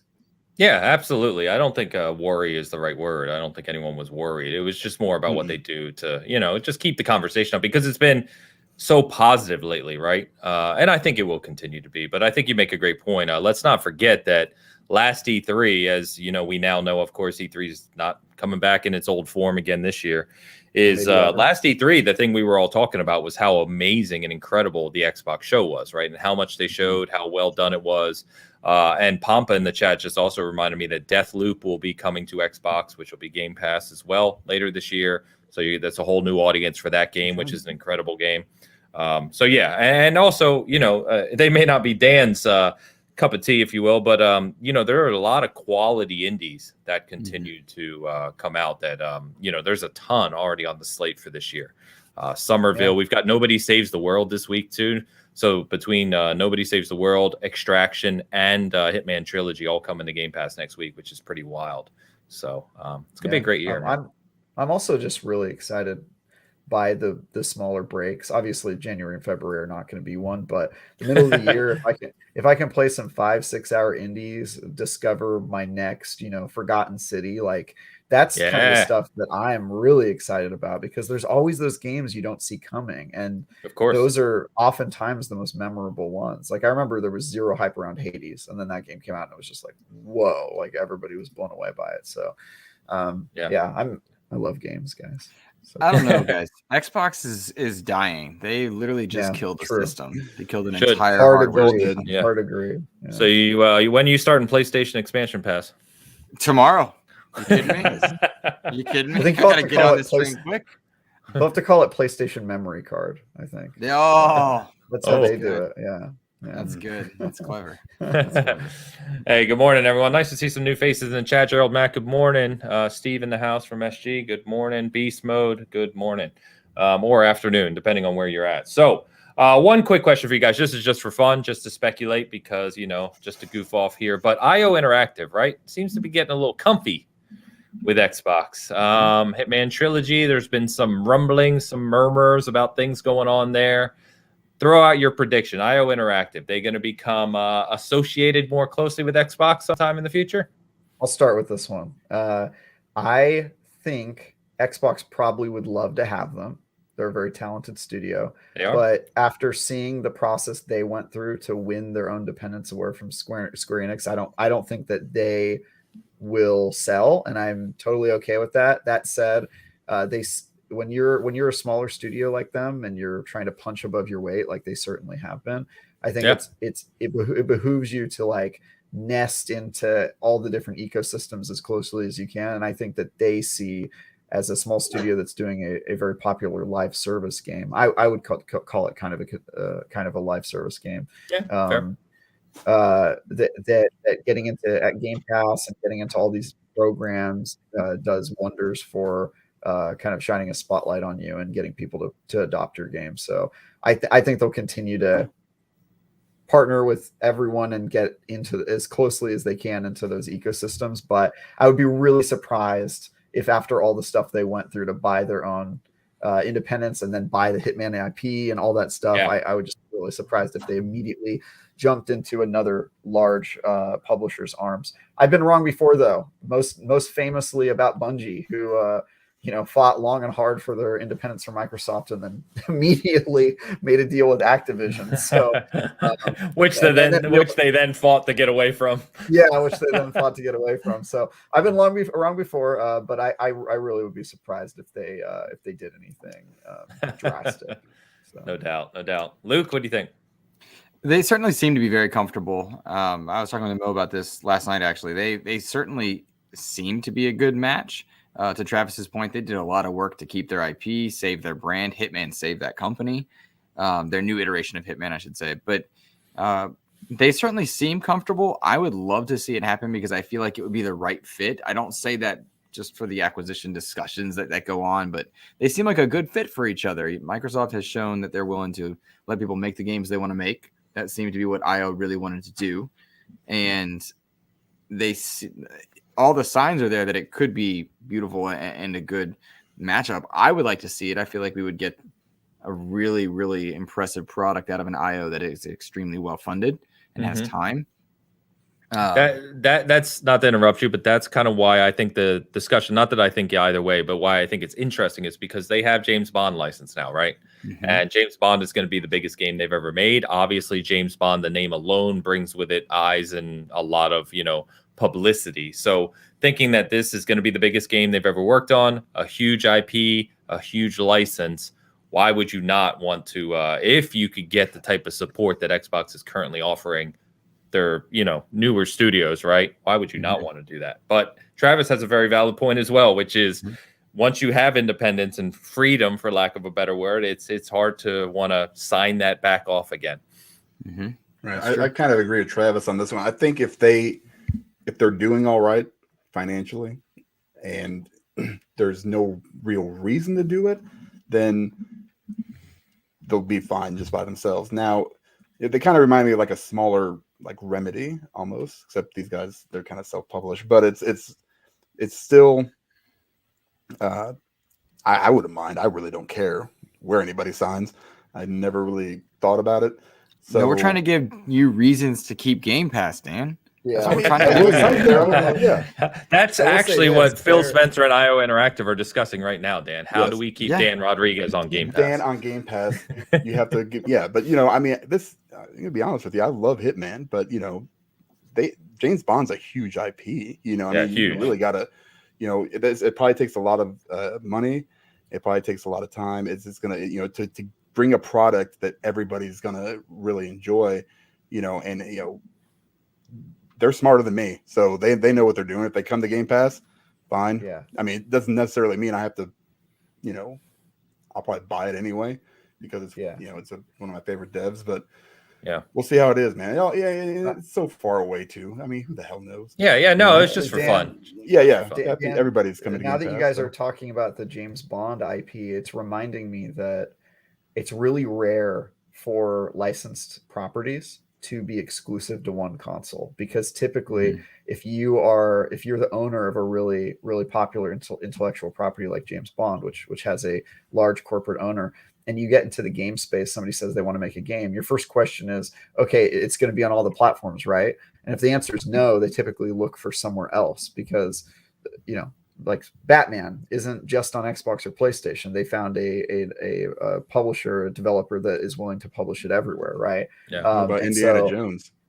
Indiana Jones, but that leaves a question. We don't that deal took place before it was an Xbox quarter, presumably, right? They probably dried that ink earlier, and we don't know that it's only coming to Xbox right now. Correct me if I'm wrong, but I don't think we have a definitive answer on that one. That's true. But it is rare. There's exceptions like there's exceptions like Spider-Man, but that's because Sony and the relationship with the Spider-Man IP is kind of different. But I would be surprised if they would even be able to continue with the James Bond game if they let themselves get acquired by Microsoft and then only be on the Xbox. That would really surprise me, because the James Bond IP is like really difficult to get. I don't know if you guys know about there's a whole thing with it with the owner. GoldenEye. Who owns it? Three different people own it. Oh, really? Yeah, it's and they actually made a remaster of GoldenEye a couple of years ago. It was completely done, and then it got canceled, and because of the IP issues, they couldn't get access to the intellectual property. And that game is now leaked in its entirety online. You can play it if you are willing to do some modding stuff. But like, it just goes to show like that the James Bond IP is like no joke. Like it's tough to manage it. And so I would be surprised if they were able to do a partnership like that and keep the James Bond IP. So that would be a huge consideration. By the way, shout out to Alex. Uncle Phil said 2022's goal is to keep Game Pass in Dan's life. He's working on it. You got some work to do, Phil. Get on it. He's probably not too far off though. Like I bet you Xbox is thinking about the Dans of the world. That you have to. Like, you have to. Yeah. I bring the different perspective here. Yeah, I mean, people like me or Luke or whoever or Travis or non-starters, because that we're subscribed no matter what. Like, I'm not ever canceling that subscription. So they also do bring up Mike and Nine Lives bring up that Wolverine is supposedly exclusive to PlayStation 2. So I think they're making, to your point, Travis, around maybe the MCU, maybe the Marvel licenses. Who knows what? Maybe they're approaching it differently. So, but anyway, I just want the KOTOR remake like timed exclusive or no? Timed exclusive for PlayStation, but that's a little different. And it's on PC as well. Remember? Yeah. All right.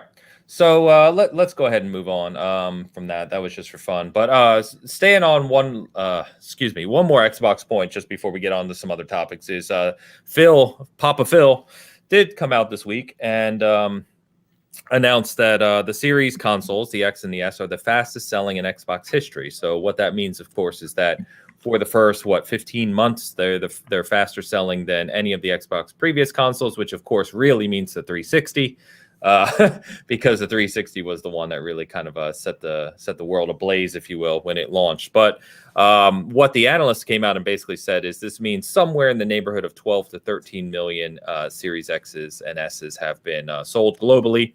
And Phil made it clear that it's not a supply issue. It is really demand outstripping supply right now. So they are manufacturing them at a rate just as fast as they would normally, despite obviously the pandemic production and manufacturing issues, but that they're just selling. They're selling really well. So this compares, we don't do the whole console nonsense sales thing here, but PlayStation 5 seems to be probably, guessing the last full update we got was they had shipped 13 million, I believe, in October. They were trying to produce 22 million by the end of the first quarter of this year, if my memory serves. So it means PS5 is probably somewhere in the 17, 18 million range globally, which sounds about right? So regardless, consoles sold, we're not even going to get into it. But all I wanted to point this out for is to say that PlayStation 5 series consoles, they're both selling extremely well. That means there's over 30 million of them already just over a year after launch. As we always state here, the market is extremely healthy. It's fantastic to see PlayStation, Xbox, and let's not forget the Switch is outselling both of them by a long way. So to see all three just doing extremely well. So it's I love reading these things, not because of the stupid comparison between the companies, but just the fact that you love seeing these companies just continuing to do extremely well. So I'm going to be very curious to see the fiscal results here at the end of the quarter, which should be coming soon because, the end of the fourth quarter. But I have to presume that PlayStation and Xbox probably both hit new records for their revenue, which is going to be cool. So more games for us, boys. Is the law? That was a very long-winded way to say more stuff in Game Pass for Dan. Yay! We talked about delays to Redfall and potential delay to Redfall. It's not confirmed. And Stalker 2, which is confirmed, of course. The other one that just came up was Colin Moriarty said on his show the other day that he's hearing that Hogwarts Legacy, the big Harry Potter game that was delayed from last year to this year, is facing some developmental issues and is very unlikely to come out this year as well now. So all I would say to this, I figured I'd mention that just because it just came up, but all I would say to that is welcome to 2022, and it will not be the last of big game delays. Yep. Agree. We'll see about the Hogwarts one. I guess that one doesn't surprise me because, again, no gameplay late in the game from a studio that usually shows gameplay earlier. So, yeah, I'm not surprised. Yeah. So I don't think any of us, we weren't talking heavily about that game. Again, to your point, probably because we haven't actually seen anything intriguing from it. I am hopeful that it turns out to be really good, especially from an RPG perspective. But, I'm also hoping. I got a few friends working at that studio right now. Actually, do you know... Okay. Do you know what's his face? The guy from PlayStation Lifestyle magazine who just Chandler Wood. Do you know him? No, I don't. Oh, okay. Yeah, he just left to go do something at that studio as well. That's cool. Good for him. He was the editor in chief of that outlet, and he left to go work on it. So I have a couple friends working there, so I'm like rooting for them, even though I'm not really a Harry Potter guy because that's for nerds. But yeah. We're all nerds here. I know. I just like to say that. I know. I don't think Hogwarts is going to be nearly as big as some people think it is. I don't think the Harry Potter IP does anything close to what Lord of the Rings or Star Wars or Spider-Man or even Batman. Star Wars is. I don't know, man. You. So here's the thing, Luke. How old are you? 36. 12. Jesus. Okay, so yeah, old man. So here's the thing. I'm 32, and Jesus, kid. I know I'm a child. Shit. Hello. Today's my first day at work. And I'm also kind of too old for Harry Potter. It came out like my reading level was above it when the first one came out. I think I was like 4th grade reading like Lord of the Rings or whatever. And I was like, this is baby stuff. But people that are younger than me, my girlfriend's younger than me, they love Harry Potter ridiculously. Like to them, Star Wars is like some old VHS movie, right? And Lord of the Rings has like a hard barrier of entry. But I feel like the gamers that are playing Fortnite have way more association with like Harry Potter than Star Wars or some of the other stuff. Really? So I don't know, man. I would be surprised. I would not be surprised if there was like this secret hype train moving for the Harry Potter one. I mean, we'll see, but that's just my hunch is that it's not for this group, which is like a bunch of old people. Like the fact that I'm too old for Harry Potter means that all you guys are hella too old for Harry Potter. But there's like there's a Fortnite Minecraft player out there that's just like Harry Potter, and I don't think you associate with those people, but I bet you they exist. Okay, and more power to it. I hope that we remember we had this conversation because I'm curious. Like I'm really curious. I'm not rooting against it. I need a healthy WB to get my games. The ones that I want from the DC franchise. Totally. So I'm rooting for it. I want to play it too. It just seems like a cool idea for a game. Like even if you're not that into Harry Potter, like that, just the fantasy of living out. There needs to be more games at schools. Well, that's why I said like. The RPG aspect is intriguing to me, right? Because if you can kind of create your own wizard, if you will, and kind of go through Hogwarts and there's an intriguing story, it could be really fun, regardless of whether or not you like Harry Potter or not. You know what I mean? So, Alex said in 2022, a new airsoft paintball game will come out without any delay and only one review from Travis. It'd be called Paintball Legends. Honestly, I think I was I think I was the only review for Nerf Legends, so that's legit. It's great. It's great. A bunch of new faces today. So real quick, before we get to the next topic, I'll just say if you're really enjoying the show, please hit the like button. Please let us know how we're doing, man. It's great to see new people coming out every week. So thank you very much. All right, let's move over to PlayStation for a little bit. So PlayStation has been removing PS Now cards from retailers. This is obviously being reported that it's in anticipation of the Spartacus new service that they have coming. There was also, I don't know if you guys saw, there's been several posts that I saw where in some of the PlayStation stores, in some of the regions, it is now showing for the first time PlayStation 3 games as being purchasable, which they never were before, which is kind of interesting because, the complexities of PlayStation 3, the backwards compatibility that was discussed, et cetera, et cetera. And the rumors, of course, tying into a new service from PlayStation is they're going to expand their backwards compatibility to include other PlayStation generations. So there's some interesting things going on behind the scenes. Jason Schreier said that they are expected to announce this by the second quarter, as far as he's heard. So I don't know if that's going to line up with the rumored kind of PlayStation show that could be coming in March, April, May. Who knows, somewhere around that time frame. So if nothing else, I find this kind of interesting. I'm anticipating it. What I wanted to ask you guys is, thinking of the Game Pass conversation we just had, knowing what Xbox has been doing there, and I think we celebrate that quite a bit. If you kind of had your I'm going to sound here, you want to sound like an old man. If you had your druthers, go ahead and look it up if you don't know what that means. If you had your druthers, what would PlayStation service look like to you for $15 a month? What would it have to include? And do you think PlayStation ever gets to a point to where they do first party day one? No. Druthers means preference, everyone. Yeah, your druthers. He's a teacher. Aren't we a room full of writers? I feel like that was never a problem for any of us. So. Oh, I don't know who's listening. You got the Mr. Bad Bits out there. They're a little true. slow, so you got to help them out. That's nice of you. Kind of catering to the less inclined crowd. Oh man. Anyway, nothing. I don't care what they do. I am not getting it. That is my stand. I am standing against all these subscription services today. I can't deal with them anymore. I'm just gonna buy the games. It just seems much simpler just to purchase the game, since I buy so few, especially. I've spoken like a man with too much income. Like, really and truly, I'm just telling you. But that, for me, it is.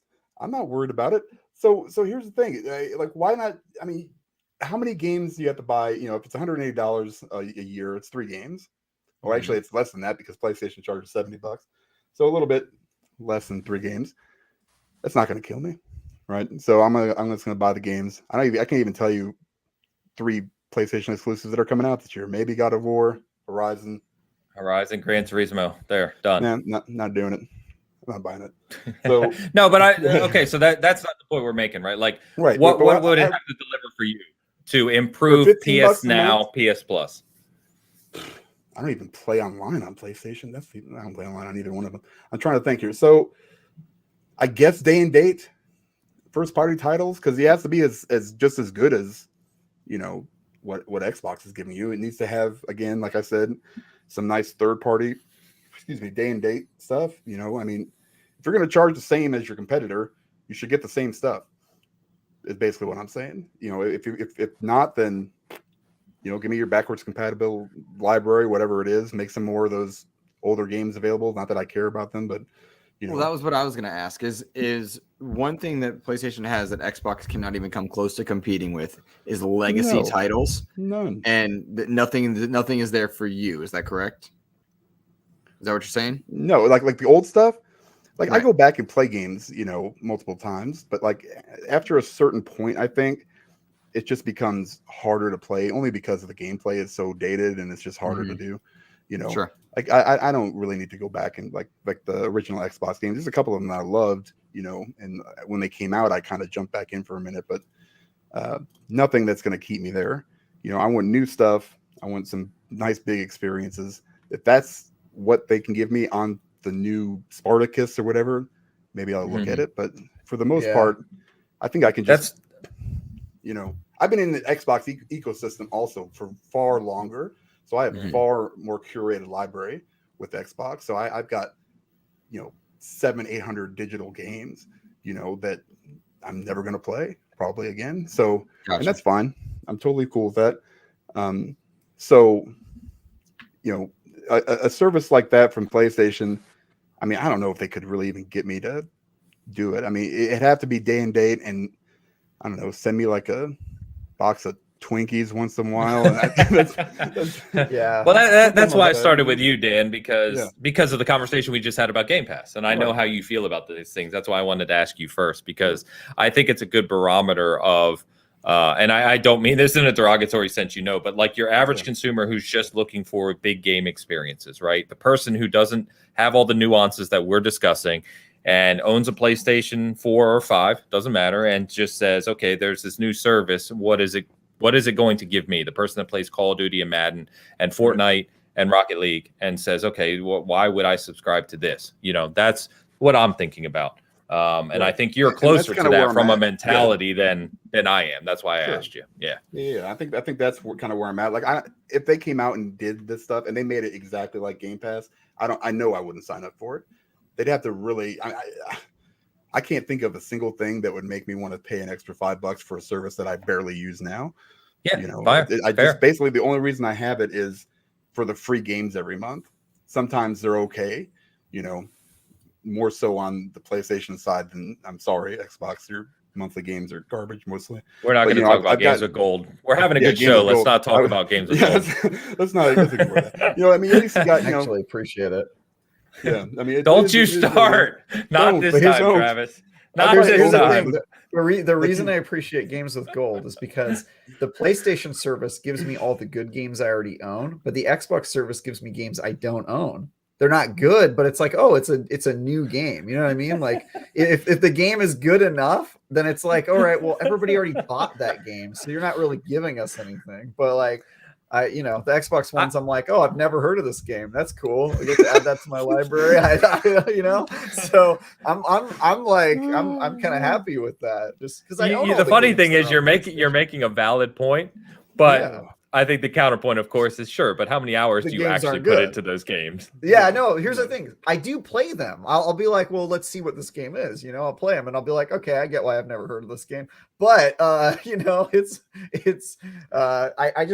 one of those guys who I buy so many games, I usually don't benefit from like the free monthly game subscription. But ever since Xbox started putting their C-list games, I'm like, oh, I'm getting something out of this. Is kind of nice. So. C is generous. So there's a couple of interesting comments here. So Tainted Brain, welcome, man. He says, PS Spartacus would love to see proper indie channels start putting money towards the indies. I think what he's alluding to there is more kind of like ID at Xbox, where you get these kind of quality indies regularly coming to the service. That's a fair point. Alex says, as soon as Microsoft gets to what we've been talking about, this kind of big AAA game per quarter with big budget, high Metacritic scores like we've seen of their more recent releases, Sony will follow day and date, kicking and screaming, but they will. That's a fair point. We should actually save that comment for a year or two and come back to it. I think so I was actually going to get to that comment that you just had. This is a fantastic comment from Beast Mode. Beast Mode always has fantastic insights, so thank you for always stopping by, brother. And it was kind of to Luke's point around legacy, is the acquisition question of the year for Xbox is how do you buy legacy? Great question. I don't think you buy legacy. I think you earn it, and I think Xbox just has to continue to be in the industry before they have it. I think they already have it. I know you guys are older, but for me, I played the original Xbox games when I was like middle school or something. So to me, they still have like a retro. Oh, look at me! I'm young and have my health. Blah blah. Yeah, for now. It's so overrated. But here's the thing.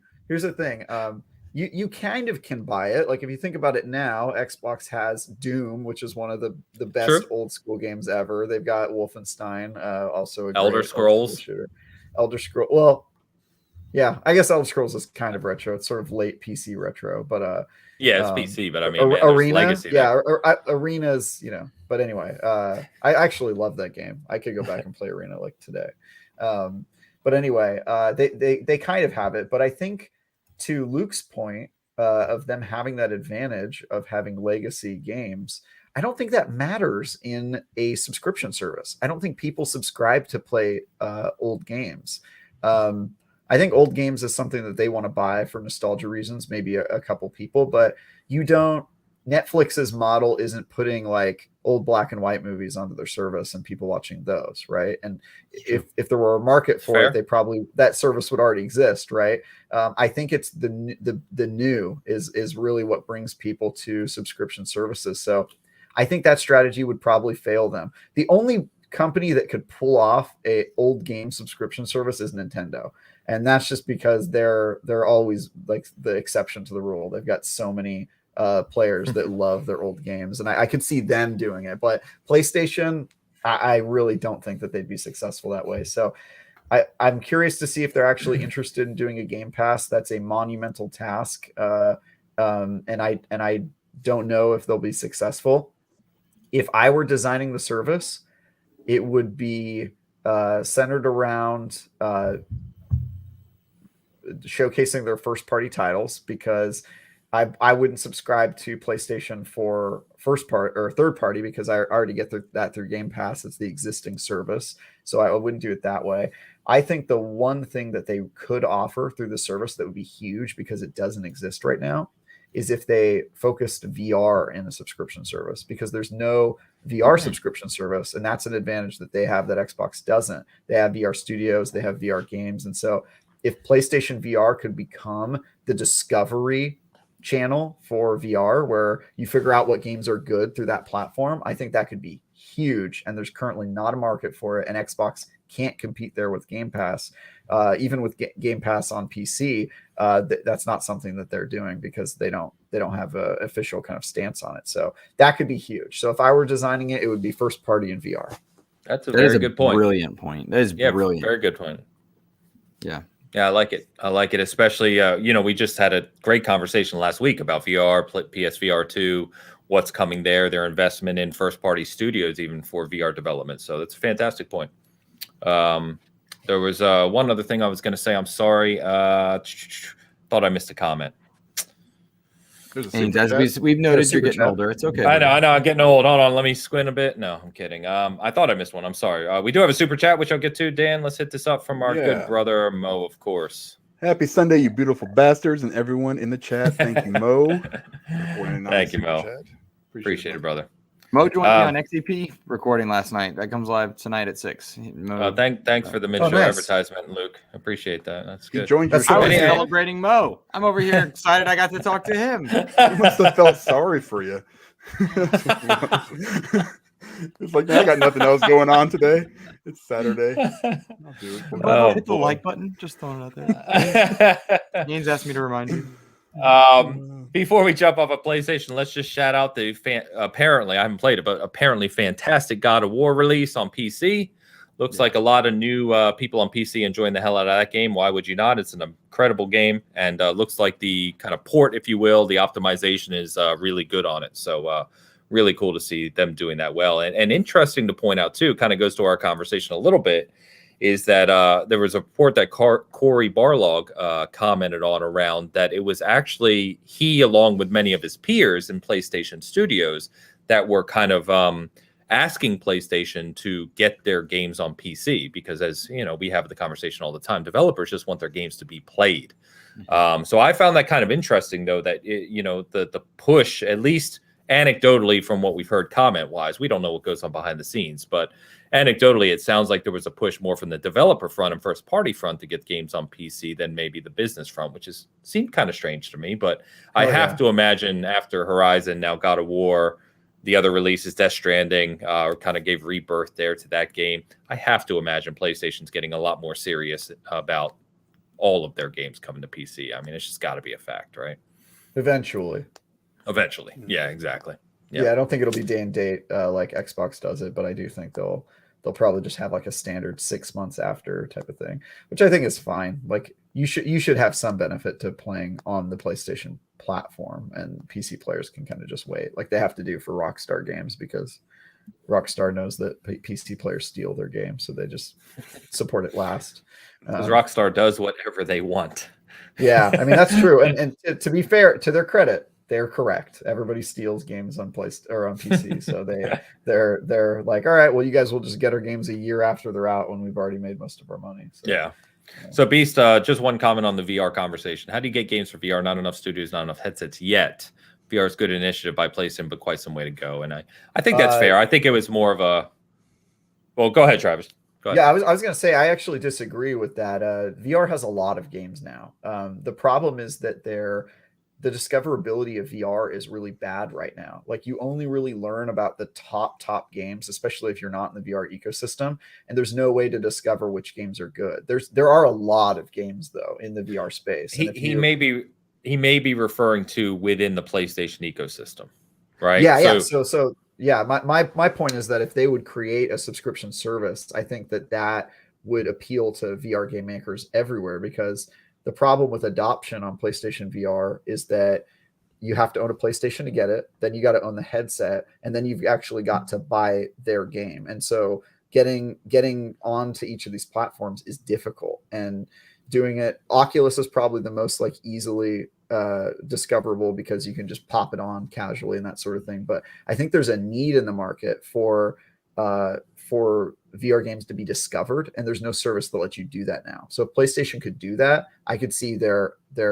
library snowballing. Like people want everything on that. Yeah, on that platform. I think what you're alluding to then is what the conversation we're having is that PSVR 2 would have to be an open platform, not a siloed platform to just PlayStation. But like we talked about a little bit last week, it would have to be open to the idea that games that were made for VR on PC today, Sony would have to do some work to basically bring those titles, at least some of them, to PSVR 2. Yeah, and they already do that kind of. So there's a lot of multi-plat VR games that are on all platforms. Like a good example is No Man's Sky. Like that was a kind of a PlayStation game first on PC as well, but it's on all the VR platforms. You can play it everywhere.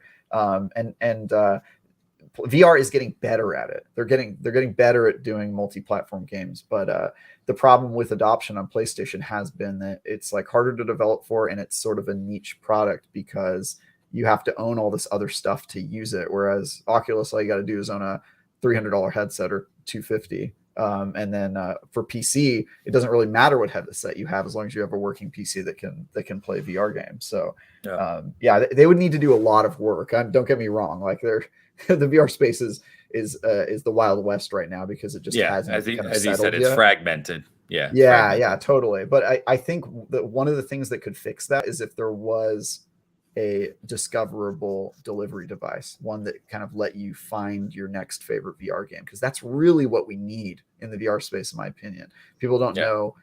Yeah, it's such a gamble, the different levels and quality, and which ones are good.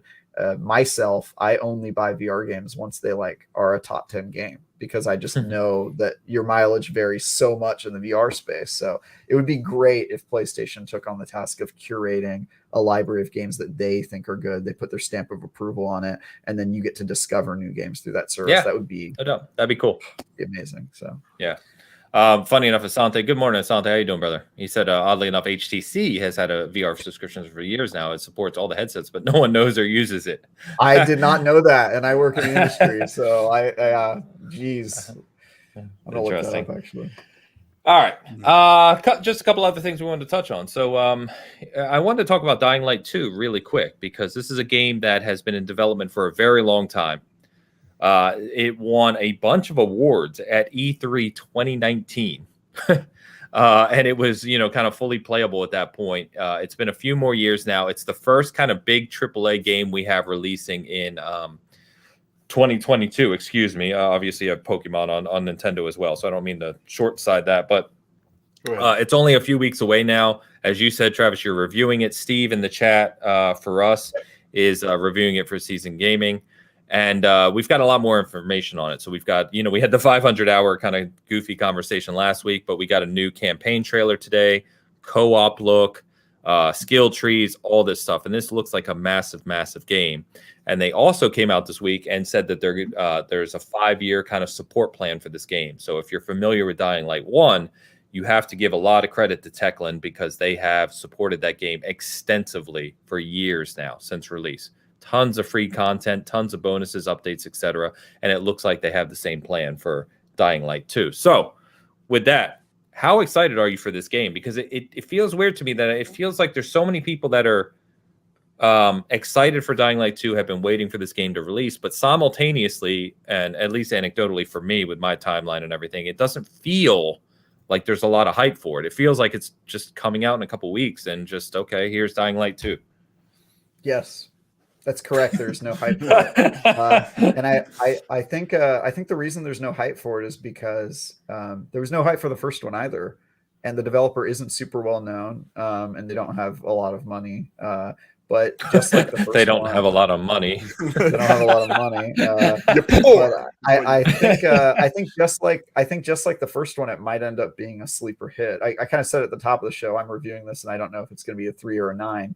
And the more I learn about it, the more I'm convinced that I have no idea if this is going to be a good game or a terrible game. So I'm really interested in figuring that out tomorrow. But I think I think the lack of hype actually helps them more than it hurts them, because with hype comes expectation. And the first one, I think the reason it was a sleeper hit is because it had no expectations around it. And then it came out and people were like, wow, this game's actually really good. Like, it's a very good game. And so I think if they can keep the hype low and then come out and surprise somebody, they'll have a reverse cyberpunk effect, if you will, where the hype working against them, the hype will kind of go in their favor. And they'll do maybe like a softer launch, and then as people play the game and discover it's good, hopefully it will then sort of build up its hype from there. And I actually think that's a better model for games. I think hype honestly is a game killer, maybe more often than it is a game saver. So I'm kind of happy for them in that regard, that there's not a lot of eyeballs on this, especially if it ends up being bad. Then you'll be kind of like, all right, well, we didn't say anything, so yeah, exactly. It's an interesting point, and one I think we need to save for kind of a main topic for a future show is around exactly kind of what you alluded to, Travis, which is it feels like the whole thing about hyping up a game release is a traditional model that's been used for media, whether it be TV shows, movies, music, etc. But video games are a unique medium in the sense, as we all know, and we keep coming back to Cyberpunk, but so many games, they're the thing that can be updated post-release. You don't see people saying, oh, I released my new music album. Sorry about tracks 7 and 9. They weren't really finished. There's an update coming in a few weeks and th'll sound better. You know what I mean? Like, go talk to George Lucas. Yeah. He'd argue with you. I feel like, sorry, go ahead. But yeah, the point I'm making is that to your point, it feels like because video games are that unique medium that are updated and improved over time, it feels like when there are lots of scenarios where a game, like you said, can quietly release yet be really well polished, be an excellent game.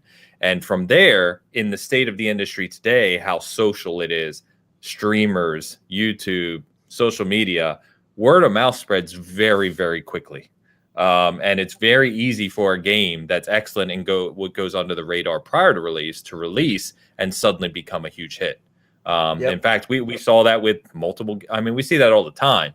But I mean, even multiple games we've talked about recently, Forgotten City being one of them, where more and more people are finding that game now because of word of mouth, and it's just starting to kind of move up. It got in Game Pass, lots more people playing it, discovering how fantastic it is. So I don't know. Yeah.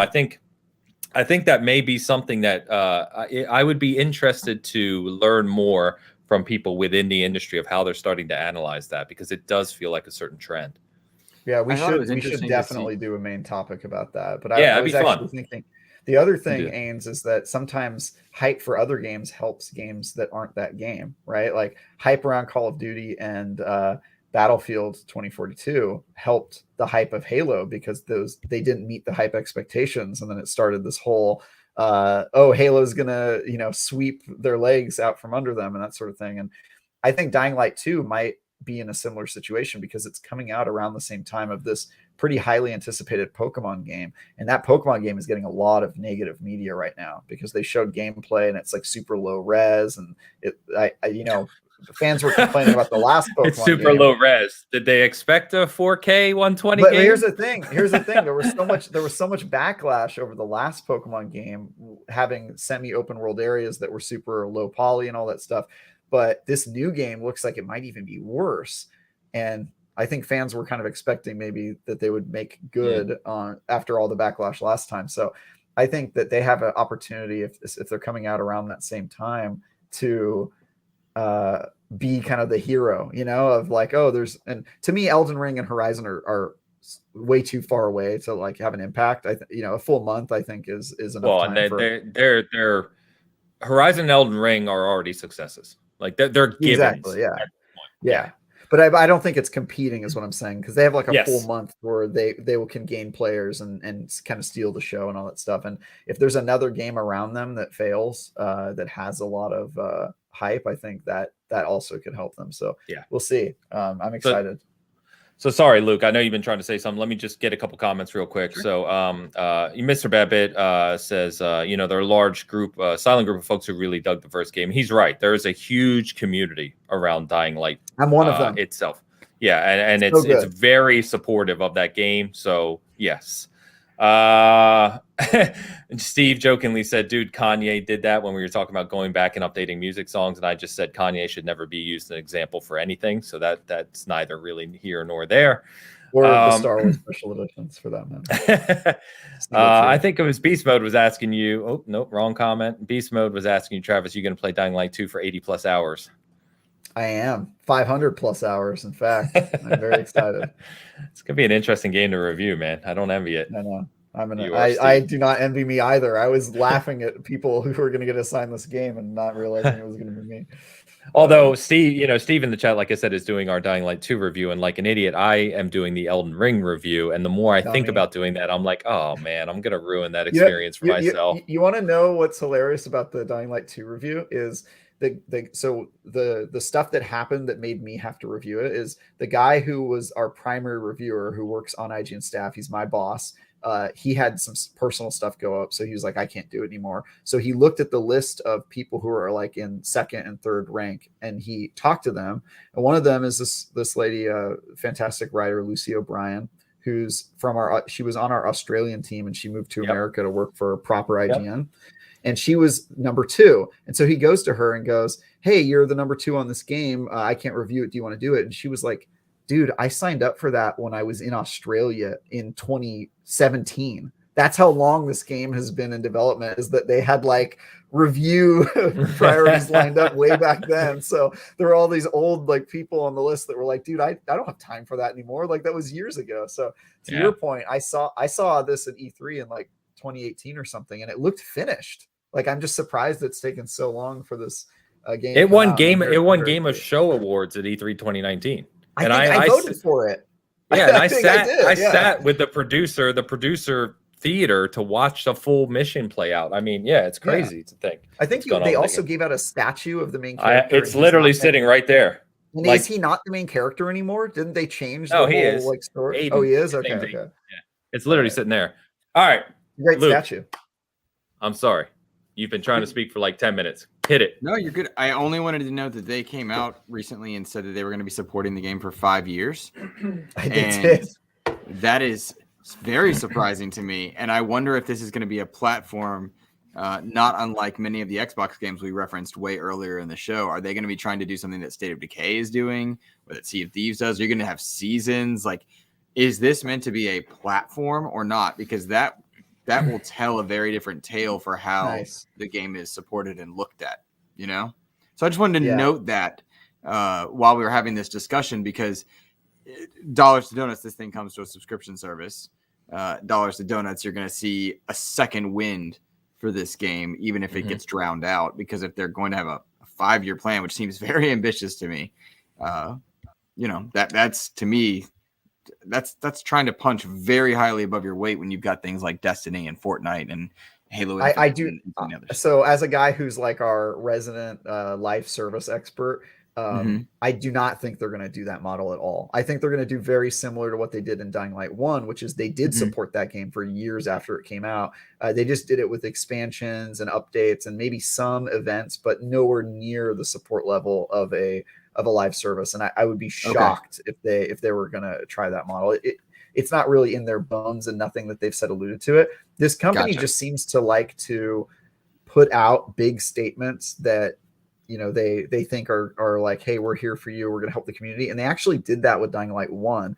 Dying Light 1's whole like press tour was like, oh, we like to support a game, and all the DLC is free. And they kind of had that very like early CD Projekt Red vibes and like how they were promoting it. So I just think they're doing that, and the 500 another hours Polish studio too. Yeah, exactly. I just think there's that culture of like, we're cool, like PC players like us because we do things right. I think they're just doing that, and they're saying like, we're not going to abandon this game. We're going to have stuff come out for it. And to people like us who have our ear on the pulse of this thing, finger on the pulse of this thing, we're just looking at it like going, wait, what are you saying? 500 hours? That's crazy. 5 years? Like, what are you doing? And I don't think those messages are for us. I think they're for fans that Gotcha. Big Man Mo, good morning, brother. He says, is Dying Light really good? It is. It's a very good game. If you like those types of games, obviously. But yeah, it's got a lot of cool elements, and it's gotten the FPS boost on Series X and S. So it now runs at 60 frames. And it's really solid. You can play the entire campaign in co-op with a friend, which is one of those features that, like, when you learn about it, you're like, what? Really? This it really seems like a one-player game, but you can play the entire game with 2 people. And it's fantastic, man. I did not see it coming. I kind of bought it just on a whim when it came out because nobody was talking about it, and I loved it from like the first 10 minutes. I was like, I'm gonna, and I actually completed it too. So I'm very excited for 2. I hope it's not bad. I really do. Steve says, I think their goal is to show recurrent user spending and then sell it to another company since they are, quote, poor. Big Man Mo, I don't know the answer to this. Does anyone know the answer? If you know it, hit it up in chat. Is Dying Light in Game Pass? Travis says no. But it will be. Yeah, if not, you can find it with all the expansions for like $5 usually on sale in the Xbox store. So there's like 4 versions of it, like complete versions that they've released of it. Yeah, it's re-released a few times. But Dan, are you getting into? No, you're not getting into this one, are you? The problem is Dying Light was one of those games that I should have just loved. Like everything about it, gameplay mechanics were super fun. I really started digging the story, and then the setting kind of blew me. It just I can't deal with scary games. And when I got chased through the city trying to get away from that giant whatever monster it was, I was just like, I can't do this anymore. It not sucks scary, because though. I really, you know what? just play it with a friend. It'll take the edge off. I mean, you're literally just going down the checklist of things that I don't do. Scary games, playing with friends. I mean, it's just so you don't even like co-op games? Co-op? I'm not a humongous fan of them, and it's played a lot of Division. Division we did. Yeah. That was really good. But it's got to be the right game, I guess. Redfall I was kind of looking forward to do some co-op with. That should you know what? I'll give you this, Dan. It is scary at nighttime. I forgot that game gets way scarier at night. Yeah. You just sleep through it, though, if you want. Sleep through it. So, Dark Travesty, and good morning. I think another new face. Thanks for thanks for coming out. He says they're supposedly working on current gen patch for it. No ETA yet, but it is on sale right now. The Platinum Edition for $15. There you go. Good deal, man. Yeah, that is a good deal. There's a lot of content. The expansion alone is like huge. A whole new area. They added vehicles and all this other stuff. So it's really cool. Bizzle, good morning, man. Good to see you. And Big Mad Mo with the question of the year. Yeah. Dan, will you like more than one game this year? I should. Yeah. I'm not making any promises. So far I've been playing games that have been out for a while, so I haven't really played any new games this year. But Dying Light 2 is one of those ones where I'm like, I really, really want to get it because everything especially early on when they started, they had that big the E3 where they showed like all this stuff, and you can build up your city, or not a city, but like whatever civilization. Right. Yeah. I mean, everything it screams the kind of game I want to play. Yeah. But the setting to me is going to be the problem. Is I'm going to wait till a lot of people play it, maybe you guys, and kind of give me an idea of what it's all about. But it's potentially something I would play for sure. And nice. All right. Hard maybe. We'll see if I'll tell you if it's good. Yeah, I was going to say we should start to hear pretty soon. So I am anticipating it. I have the collector's edition. By the way, there's the statue. I told you I had it sitting out. It's small, but that's the one they gave away at E3 in 2019. If you saw the thing, I got rid of mine, but it's cool. Yeah, that was a great demo. We might have been in the same room, Ains. We were definitely at the same E3s together. You know what I loved? Actually, shout out to Techland for this. Is we had our appointment at I want to say like 9 a.m. Right? Walk in there, and before you go into the theater to watch the thing, they literally had a bar and a bartender set up, and they were like drink. They were like drink, and it was 9 a.m. or it was like 8:50 a.m. They were drink, and I was like, Yeah, I'll have a drink. Let's go. It's E3. Why not? So I miss that, man. I miss it so much. I miss E3 a lot. Drinking at 9 a.m. You can still No, do that. I he still do does that. I still do that regularly. So one more thing I wanted to touch on, guys, is that Steam Deck. So the Steam Deck is apparently nearly here. If you remember, it was supposed to ship the first wave in December. They pushed it back 2 months. Valve said the first wave's coming in February. People, obviously, now that it's mid-January, saying, you think this is really happening still? Apparently, Valve came out just 2 days ago and said, and reassured people that, yes, they are still shipping the Steam Deck next month to the first wave. So this is interesting. I mean, obviously, we're not going to go into everything about the Steam Deck, but, a serious piece of hardware here from Valve. Obviously looks much higher end than your Switch, PC.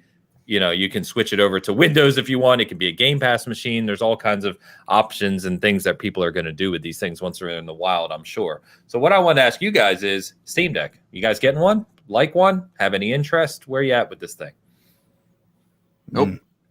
Nope. Okay, Luke, why not? I was like, all right, Luke's gonna have some stuff to say, and then Just don't need one. Nope. Nothing wrong with it. There's nothing. It's cool tech. There's just don't need one. My Switch, Okay. I barely touch.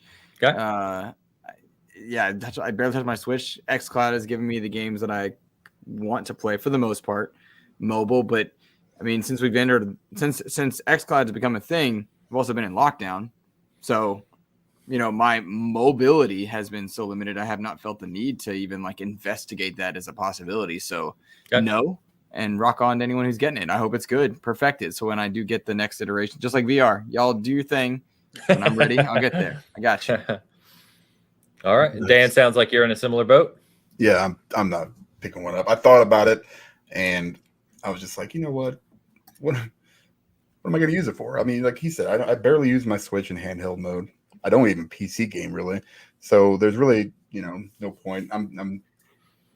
I hope it's really good. I hope it's it does really well. And like Luke said, that's one of those ones that I can kind of wait on because I don't really have a library in Steam, so I don't know if I can really use it.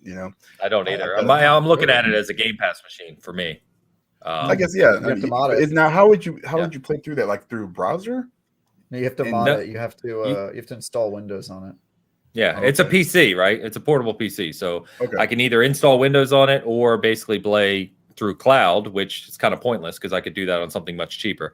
So my goal is to play it natively. But like I said, I think what's going to be really interesting about Steam Deck is it is a PC. It's a new type of tech, right? Obviously, for all the reasons we all know.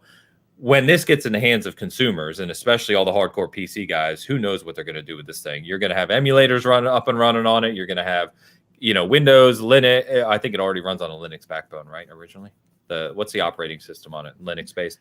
But anyway, I think it's going to be really interesting to see. And I think I won't say suckered, but I don't play my Switch much. I don't play portable much, and yet I'm very intrigued by this piece of hardware.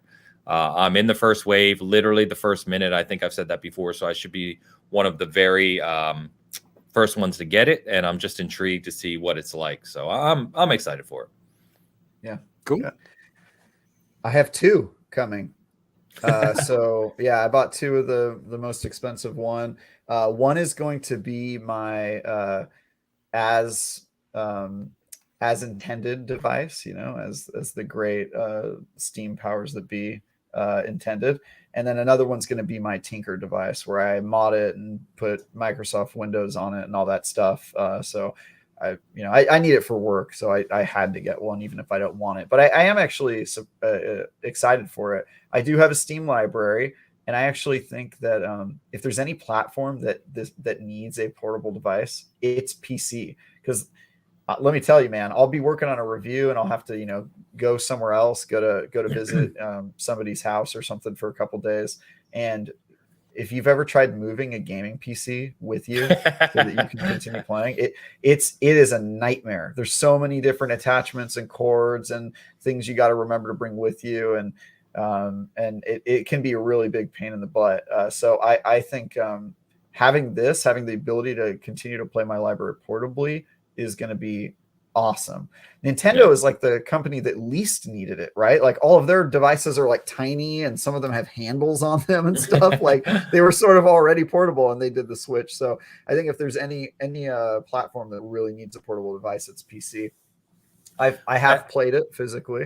So it does have a dual boot function. The issue I have with that is the amount of software space that's being used by having both OSs installed. Yeah, two so OSs. I'm gonna have one where I get rid of the software and I just put whatever I want on it. I'll probably put Windows on it, and then I'll keep one just like factory settings. But yeah, you can technically do both. I'm sort of wary that is actually real. I'm also wary of the entire product, to be honest. I have been fortunate enough to go hands-on with it, and it feels great, and the games that I was able to play on it work well. I'm honestly not sure how much I can talk about this, but my big concern with it is that it's going to be able to do what Steam says it can do, which is play your entire Steam library. Like I know there's some games it's not going to be able to play, right? Like MMOs where there's like 60 different commands. That's just not going to work on a handheld. And so I'm just wondering RTSs. There's other games. Yeah, RTSs. There's lots of games where I'm like, okay, well, that's not going to work. And unless the developer itself goes in and writes new control schemes to support this device, I don't see it being as like easy as the Switch. The Switch, any game you play, it's going to work in handheld mode. And I feel like with Steam, it's going to be a mixed bag where we're going to have games that just simply do not work on it. And so we'll see. But I'm excited for it. I don't know. I'm not going to get one as early as you, Ains, but I am going to get two of them. We'll see what happens. It's funny because, Steve in the chat is hugely excited for it. So I know he'd be in on this topic he's going to be kind of covering it a lot for Season Gaming for us. And he had a similar comment to you around, when you're doing reviews and you get a PC code, for all those games that are just PC only, Steam only, it's going to make it a lot easier to be able to keep up with those, which is really nice too.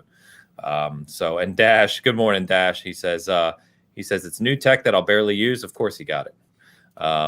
Of course, FOMO. And I think there's a lot of that going right now. It's like, it's new tech. It looks cool. I kind of want it, it's just what it is. So that's how I've always been. We've always kind of been that way.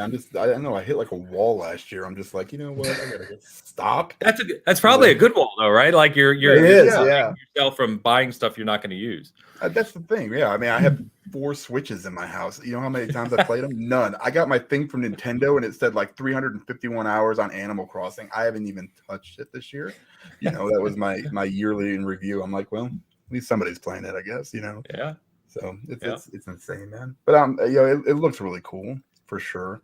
I think my son's gonna get one, so he's pretty excited. Well, Dan, I know your question is, can you play Life is Strange on it? So I think you can. I'm gonna actually for Christmas, I'm gonna give Dan. It's gonna have Oxenfree preloaded. Oh, nice, that'd be great.